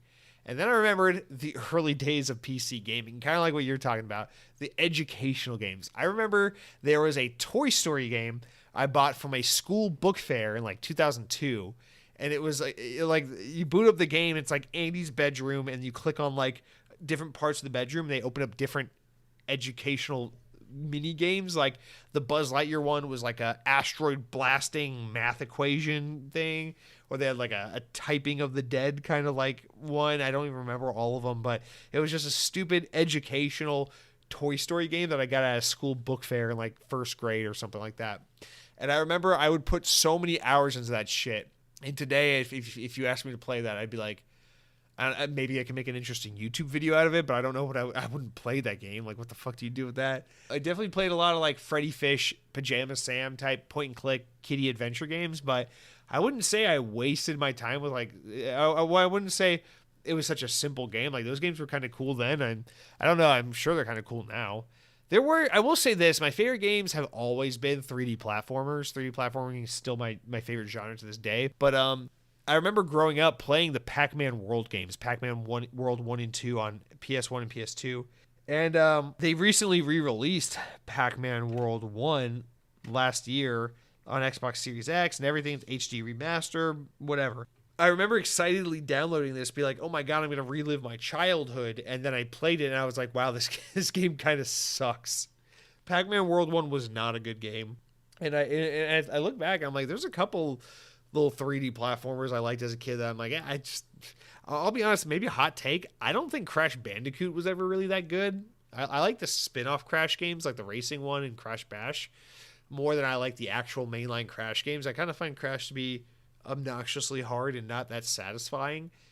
So I might say Crash Bandicoot is one of those games for me that I'm just like, why did I like this game as a kid? I don't know.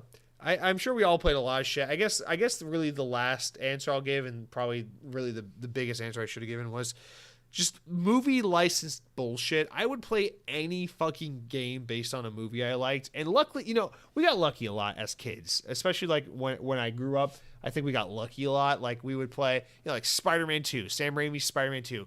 Phenomenal game. Just happened that way, right? I remember Spider-Man, basically a lot of Spider-Man games for me for licensed movie games. But I always had fun playing like the Incredibles beat 'em up, or like whatever Pixar or Disney movie had a licensed tie-in game, whatever Toy Story platformer game they had. I feel like we always got pretty lucky. I enjoyed a lot of those games, but a couple in particular I remember that are definitely shit games that I absolutely played a lot of anyway for some reason, because I convinced myself I needed to play these games.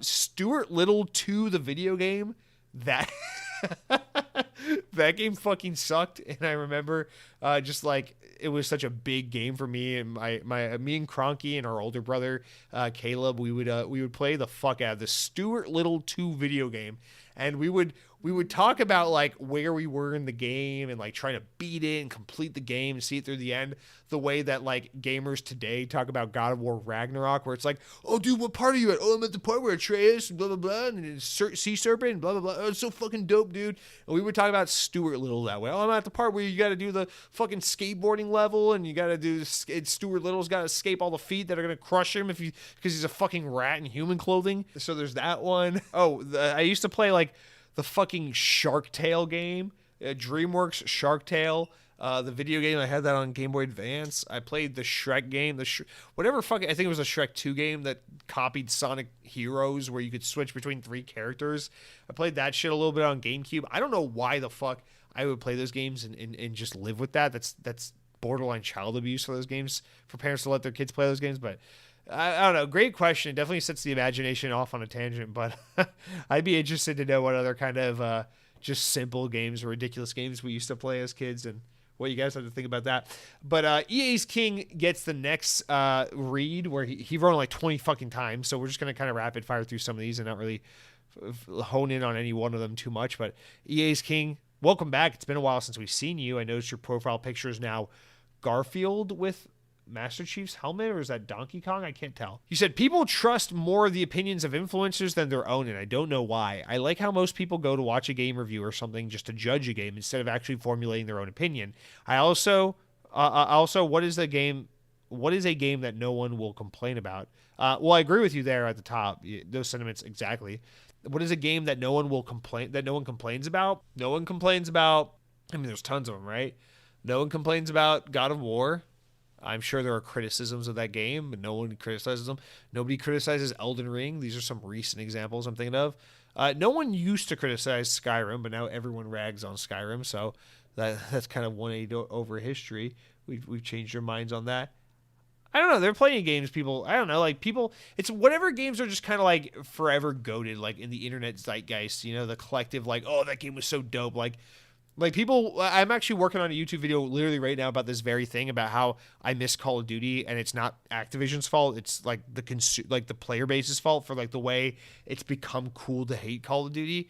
How like a game like the original 2009 Modern Warfare 2 is just like this just all-time greatest game. People are just like, yo, that game was fucking perfect. It was amazing. Everything was amazing back in those days, and no one has a bad thing to say about it. But like Modern Warfare 2 2022 comes out, and it's a pretty damn great game, but everyone just has to rag on it like it's a piece of shit because it's not cool to like Call of Duty anymore. And I think about that stuff, and I'm just like, bro, the only thing that changed is just the popularity level of liking something. Like, I mean, Modern Warfare 2 original wasn't a perfect game. It was a great game, but it wasn't a perfect game. Tactical nukes sucked ass. Weapons were imbalanced. Games were never patched in those days. Like, what are you on about, man? That game had plenty of problems. There were maps that sucked in that game. I don't know. That's the kind of stuff that comes to mind, but I don't know. Like, people don't rag on games. Halo 2 is kind of one of those games. Honestly, Halo 2 has like the weakest campaign, in my opinion, of all the Halo games. I know that's a fucking hot take. Halo 2 is like by far my least favorite Halo, and people just, for whatever reason, every Halo fan is like, no, can't talk ill of Halo 2. Halo 2 is like the one you can't say a single bad thing about, but to me, Halo 2 is like by far the least memorable Halo game. So I don't know. That's one for me, but I guess that's a hipster take more than anything. Anyway, you also said, what is a game what is so special about Caribou Coffee? Oh, I'm on track to make enough money from trading to be able to make a living off trading. You're talking about Bitcoin. Okay, that's cool. Good for you. What is so special about Caribou Coffee? Everything EA's King, and we'll talk about it next week because I'm flying out to Georgia on Friday. I have to go to Cronky's wedding, and I will get Caribou Coffee at that point in time, and I'll tell you what's so special. So stay tuned for next week. Mojo writes in and says some stuff about Caribou Coffee and Halo as well, and says, yeah, Jesse, or whoever you are, I checked out Caribou Coffee. They don't even have caribou flavored coffee. No little caribou chunks or anything in the coffee, really. Not even a little caribou meat sandwich or a little antler ears I can wear while sipping my dark roast like that's false advertising or something. 0 out of 10, will not visit. And even though we've all been in-game online together in your stream playing Halo or another game, I'm 100% sure Cronky does not exist and is one of your many split personalities. I believe you're a master ventriloquist as well as a master of the arts of deception. So congratulations on your marriage, congratulations on your marriage, whoever you are. Well, Mojo, I can promise you I'm not Cronky for a couple of reasons. Cronky doesn't like Sonic. Cronky recently went to Disney World and didn't love it so much to the point where he decided to move, sell everything he owns, and rebrand himself as a Disney shill. Cronky has never said a good thing about Caribou Coffee. In fact, I never even heard him mention it before. And Cronky loves ketchup. This guy doesn't like ketchup. He loves ketchup. I have vivid fucking memories of this kid drowning a McDonald's burger wrapper, with ketchup so he can just his burger and his fries. That's not a split personality. Someone who does that with french fries is someone who needs serious mental help. I don't mind you accusing me of having a split personality, but if you're going to insinuate one of my split personalities would do that with ketchup, you're fucked. Also, Caribou Coffee doesn't have any caribou in their food or their drink, and they're still goated. So watch what you're saying, Mojo. You're on thin ice, but I know you're graceful, and like an ice skater, you will glide on that thin ice. So get yourself to safe ground, but watch it. All right, let's talk about fun Halo question. Clack Clanky writes in. Fucking Clanky, I need you to change your name so people don't think I'm making this shit up. You said, my comments are usually drawn out, but this week I'm going to keep it short. My top 2 favorite Halo games of all time. Or what are your top 2 favorite Halo games of all time and your least 2 favorite Halo games of all time? Evaluate from 2 different perspectives. 1, accounting for nostalgia bias, and 2, being as objective as possible. Okay. Evaluate from 2 different perspectives. Okay. This is a really fun question. I think you even added all the little caveats to make it as fun as possible. So thank you for the write-in. This is a very fun question. And God, I swear to fucking Christ, this is not me. This is not Cronky. This is a different person. Please, for the love of God. But yeah, so 2 favorite Halo games of all time and 2 least favorite Halo games of all time. From 1, the perspective of nostalgia, and 2, from the perspective of being just as objective as possible. Okay, I think from the fun version, actually, let's do it the other way around. Let's do the objective one. I think objectively, the best Halo games are 1, because it establishes the franchise, it establishes the world, the franchise, the IP, the platform of Xbox. So it has to be 1. And then I think the second one, I struggle. It's either 2 or 3 from an objective point of view, because I want to say 2 because of Xbox Live. That game shepherds Xbox Live into existence the way Halo Combat Evolved shepherded the Xbox brand into existence. But Halo 3, I think, is the definitive quintessential Halo multiplayer experience that I think more people played. It has aged more gracefully and is better. And just so we're clear, I'm not going to cheat and include Master Chief Collection because that's a cop-out. So that's not an option. But I would say it's either 1 and 2 or 1 and 3 for an objective standpoint. I think I think if we're talking objectively, what are the worst Halo games? I would have to say that the worst ones are probably, objectively the worst Halo games. Man, probably Halo 4. We're not counting spin-offs like Halo Wars or anything, right? I'd say Halo 4 and Halo Reach, or Halo 4 and Halo 5 would have... No, wait, what am I saying? Wait, stop. That was so stupid. I was so brain dead. For some reason, I forgot about Halo Infinite. Holy fuck. No, the 2... if we're speaking objectively, the worst Halo games, like if I'm trying to not speak for Jesse, I'm trying to speak for like in a critical fashion. I think Halo 4 and Halo Infinite are the 2 worst or least best Halo games. Now, keep in mind that those are not my opinions. That's me trying to guess based on like objective information. It's kind of hard because favorite and least favorite is a subjective thing, and I'm trying to use an objective viewpoint, so it doesn't totally work out. But the reason I would say 1 and 2 are the most important, because 1 and 2 kind of shepherd in Xbox and Xbox Live and really validate first-person shooters and online games on console. Halo is so responsible for all that shit. And the reason why I say the least best or least favorite games from an objective standpoint would be Halo's 4 and Halo Infinite is because Halo 4 deviates so wildly from what Halo's all about. Its multiplayer is like chasing COD trends and not really following the DNA of what Halo is. And they have loadouts and things like that. And the campaign's a little more linear and restrictive, and I think just not what a lot of people were looking for. And then Halo Infinite, because Halo Infinite is still an incomplete fucking game. It just came out with so many issues, missing so much content, so incomplete, so ununified. It's even its own story even fucking retcons Halo 5 or attempts to. So I'd say 4 and Infinite.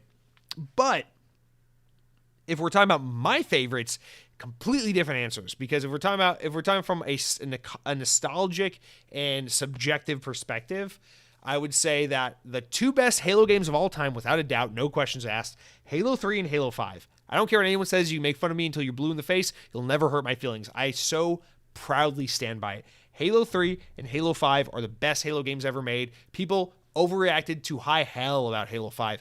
Halo 5 is such an underappreciated game. That game will never get the respect and appreciation it so desperately deserves. And that breaks my heart, but it's never going to stop me from loving and appreciating it. Halo 3, Halo 3 came out when I was in middle school. It's just such perfect timing, dude. That game just defined my youth. Playing Xbox Live, playing Halo with friends, just top 3 gaming experiences for me my entire life. I'll just never be able to experience something like what Halo 3 brought to me. It was just so special. And then Halo 5 just personally, I just love that fucking game. I think the multiplayer is phenomenal. I love the art style, the way they changed the art style. I think the campaign's fucking awesome. I love the direction they were taking the game in. Yes, there are some hiccups and some issues, things I wish they could have done differently, but I think generally the direction they were taking that story was so fucking badass. It was such peak sci-fi storytelling, and then a bunch of salty little chubby fucking neckbeard fanboys were like, "Me, it's not the Halo I want." And so then 343 were like, "Ooh, I guess we just make things to make you happy instead of making things we want to make." And then they did Halo Infinite instead. But dude, forever, yeah, 3 and 5 are my favorites, and then my least favorites, without a doubt, my least favorite Halo games are 1 and 2. Easy. I understand people like, "Ooh, you gotta respect the classics, man." It's like, bro, I don't know. Halo Combat Evolved came out when I was like 7, and Halo 2 came out when I was like 9. I'd like, bro, I just gotta be honest. Like, I played Halo Combat Evolved and Halo 2 like when they were new and current video games, and my reaction back in those days was like, this game is really good. I'm going to go play Mario because I'm fucking 7, you know? Or like Halo 2 came out, I was like, this is so cool playing online, but this is like grown-up stuff, and I'm still kind of like into like Mario and Pikmin, so like fuck off. I'm just going to go play Spider-Man for the 100th time. And, you know, in retrospect, as an adult, you know, I've played these games. I've beaten Halos 1 and 2 many, many, many times before, but those games just don't have the personal nostalgic connection with me the way Halo 3 and onward does. So I'm going to say it. Halo 3 and 5, absolute favorites. Halo 1 and 2, my personal least favorites. I have fonder memories and enjoy ODST's campaign more than 1 and 2. Reach's campaign and multiplayer more than 1 and 2. I think Halo 4 is so good. I like the changes they made with it. I'm glad that they didn't end up sticking with that as a permanent solution for Halo, but for just the sake of Halo 4, I had so much fun with that game the way it was. I love that game's story so much. I know I said it was one of the worst ones if I was trying to do it objectively, but from my personal perspective, Halo 4 is one of my favorite Halo games. I think my favorite Halo games are like 3, then 5, then 4, then Infinite, then ODST, then Reach, then 1, then 2, probably, something like that. I mean, I don't know. Like, I know I have an unconventional taste for Halo, but I'm trying to be representative and encompass all viewpoints with that. But that was a really fun question. I appreciate you writing in. And you guys, if that was controversial, if you had some takes, please write in. Let me know. What is your Halo ranking? How would you do it? Way of the Lao gets the penultimate comment. Okay, we got a couple more, actually. We got to move faster. I thought this was almost at the end.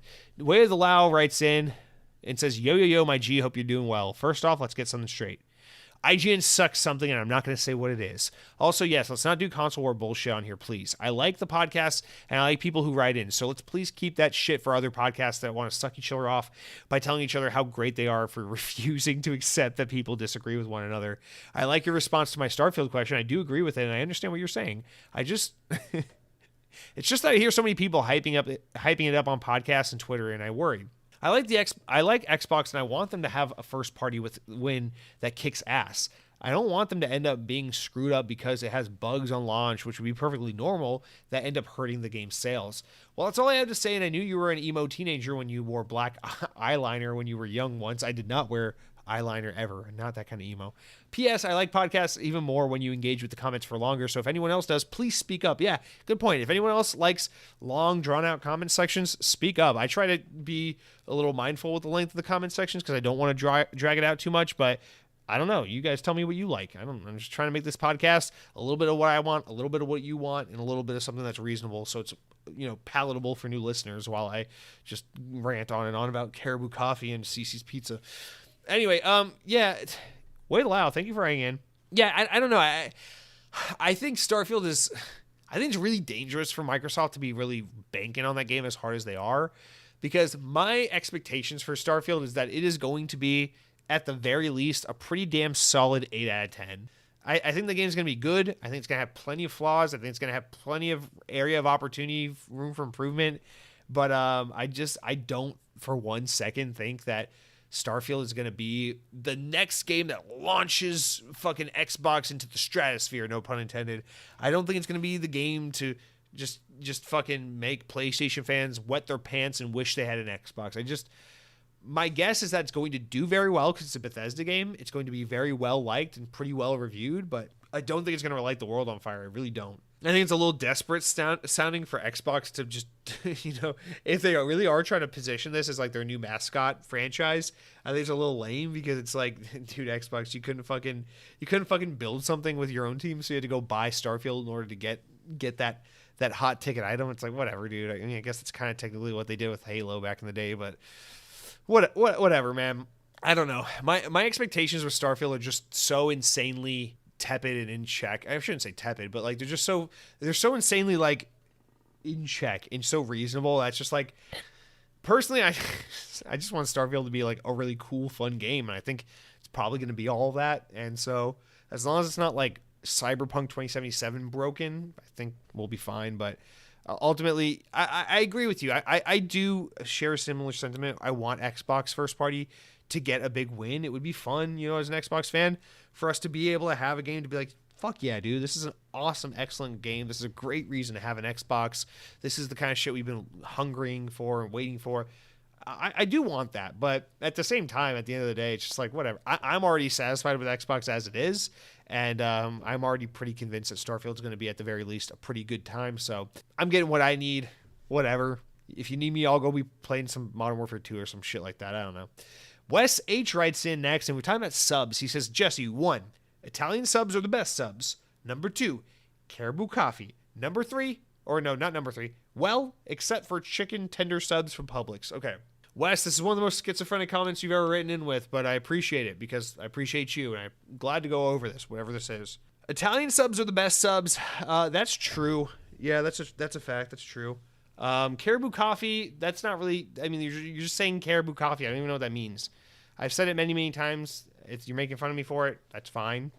Caribou Coffee, Caribou Coffee, Caribou Coffee. If you say it 3 times in the mirror real fast, a caribou will come into your fucking home and knock you out cold. And yeah, the Publix chicken tender sub is pretty damn excellent. For those who don't know what Publix is, it is a regional grocery store here in the Southeast United States. I think it's starting to slowly expand more and more. I know it goes as far north as Virginia for sure. So, bro, if you ever have the chance to try Publix, Publix is good shit. They have a really good bakery and a really good deli. Their sandwiches are pretty solid. But the Publix chicken tender sub is very good. The house-made bread, house-made sub roll. You get some Publix house-made chicken tenders in there. Like it with some smoked Gouda or Chipotle Gouda. Mayo on both sides. Okay? Don't toast it. I know a lot of people think you gotta toast this sandwich. I don't toast it. White bread, foot long, mayo on both sides, chicken tenders, Chipotle Gouda or smoked Gouda, your choice. Then you top it with the garlic pickles, raw onions, lettuce, tomato, pepper. You don't need salt because the chicken's already super salty. So just some black pepper. Bro, that's all you need. Wrap that fucker up. That is a good sandwich right there. I know some people like to do like the habanero ranch or this or that. You can do all that. It's good. It's fine. But that's how I get my Publix chicken tender sub. It's good shit. But I will be honest. The chicken tender sub has not been my go-to Publix sub for a very long time. These days, I usually go for... I dress them pretty much all the same. But I usually go for the ultimate sub. Not the Italian. Not the chicken tender. I go for the ultimate. Boar's Head ultimate. You got your fucking roast beef, your turkey, your ham. Again, you get your smoked Gouda, mayo on both sides, white bread, foot long. Don't toast it. Garlic pickles, lettuce, tomato, raw onion, black pepper. You can put a little deli sauce on there if you want. You like oil herb deli sauce. You can put a little of that on there if you want. Not required, but acceptable. Woo! You get a stack of fucking Pringles. Grab yourself a zero sugar Pepsi or something like that. You put on some Nathan for you, or fucking Seinfeld, or you put on Always Sunny in Philadelphia. You put on Malcolm in the Middle. You put on King of the Hill. You put on one of those legendary TV shows like that. That's the perfect fucking day, man. Perfect day. You done? You wash your hands so they're not oily and greasy. Can't have that. And then you can go play some Halo or Call of Duty. What a great day off that it would be. Damn. Cronky writes in and says, I doubt Starfield will be stealth dropped. I think it's going to get a release date about 8 weeks or so at least at the event, and then they'll go hard with ads. I think that's a good point as well. I actually am more on your side the more I think about this as well, because Starfield's such a big budget game. You could stealth drop it, and that would be a mindfuck moment, but you got to go with a heavy marketing push on this game. Like, you got to get that Sunday Night Football ad going and all that shit. You can't just stealth drop a game that presumably costs like $200 million to make. So I think I agree with you, Cronky. By the way, that's Cronky's last comment before he's a married man. And our final comment of the week comes from none other than the OG, the most beloved commenter of all time, Mr. Dead Captain James, who don't think I didn't notice. You changed your profile picture on YouTube. I see a dirt bike. I didn't know you ride dirt bikes. Let me know about that. What's the story behind that? You ride dirt bikes? Tell me about that. You ride dirt bikes? Anyway, Dead Captain James' comment reads, I went to Taco Bell today. The new salsa verde burrito is actually bad. The Chipotle Ranch chicken burrito is the only good thing I like at Taco Bell. Well, Dead Captain James, while I'll defend what you had to say, I don't agree with what you had to say. What is it? While I don't agree with what you had to say, I'll defend to the death your right to say it. I don't think the salsa verde burrito is bad, but from my experience, I thought it was underwhelming. Not bad, but underwhelming. And I agree that there are better things to have. That Chipotle Ranch chicken burrito you're talking about on the $2 menu, like the salady ranch wrap burrito, that thing is pretty good. I've had that. It's pretty low calorie, too. I've had that a handful of times. It is pretty good. But I stand by what I said. That beefy melt burrito, which is sandwich, we just named all three of them. This is the Chipotle Ranch chicken burrito, the salsa verde chicken burrito, and then the beefy melt burrito. That beefy melt one that's the one to get. That's the best of the three, in my opinion, my humble opinion. But it's not. You said the only good thing at Taco Bell, the only thing you like at Taco Bell, bro. Dead Captain James, please write in. Say it ain't so, man. You talking about you don't like the chicken chalupa supreme? You don't like the Crunchwrap Supreme with chicken, not beef? You don't like the fucking cheesy gordita crunch with chicken, not beef? You don't like the fucking chicken quesadillas, the steak quesadillas, the beef quesadilla? I don't even know. I get chicken quesadillas when I get them. Oh my god, you don't like those? Some fucking chicken taco supremes? Oh my god. Dead Captain James, please, sir. There are plenty of good things at Taco Bell. And just like plenty of good things at Taco Bell, all good things must come to an end. And that is why it is my pleasure to report to you that you are set free. The podcast is over. Run along, children. Thank you so much for listening. We have reached the end of the show. As always, guys, I appreciate your support. Appreciate those of you who listen all the way through the end. And if you have the means to do so, if you could go over to YouTube, you subscribe to YouTube. We're at 280 or 984. We're like 15 shy or so from hitting 1,000 subscribers. But if you're an iTunes user, if you could leave a five star, please. If you could leave a 5-star review on iTunes, 5-star on Stitcher, Google, whatever you use, I'd greatly appreciate it. Trying to get this show out there to a new audience, as many people as possible. We got to grow it, guys, because I bought razors the other day and they were super fucking expensive, and I used a coupon and it was still so expensive. And I just thought to myself, man, what if we can get Xbox on big enough to where I can get a sponsor like Dollar Shave Club? Then I don't have to buy really expensive razors all the time. So guys, please help share the love, share the show with your friends and people you know. Leave a 5-star review, hit subscribe, help me to grow the show so that one day I can save money on razors by being sponsored by Dollar Shave Club. You scratch my back, I'll shave yours. You like that, Dollar Shave Club? That's what I'll say. I'll say, you scratch my back, I'll shave yours. Dollar Shave Club. I'm pretty good at this, guys. Yeah, I know. I'm pretty much boring to sell other businesses' products to an audience of Xbox fans. But anyway, thank you all so much for listening. All joking aside, I hope you guys have a great week. Take care, be well, eat good food, spend time with your loved ones, play some good video games. Remember, next Wednesday, the Xbox Bethesda Developer Direct. So really exciting news. Really excited to talk to you next week about all that. Cronky, congrats on the marriage, hopefully. Yeah, until next week, power your dreams.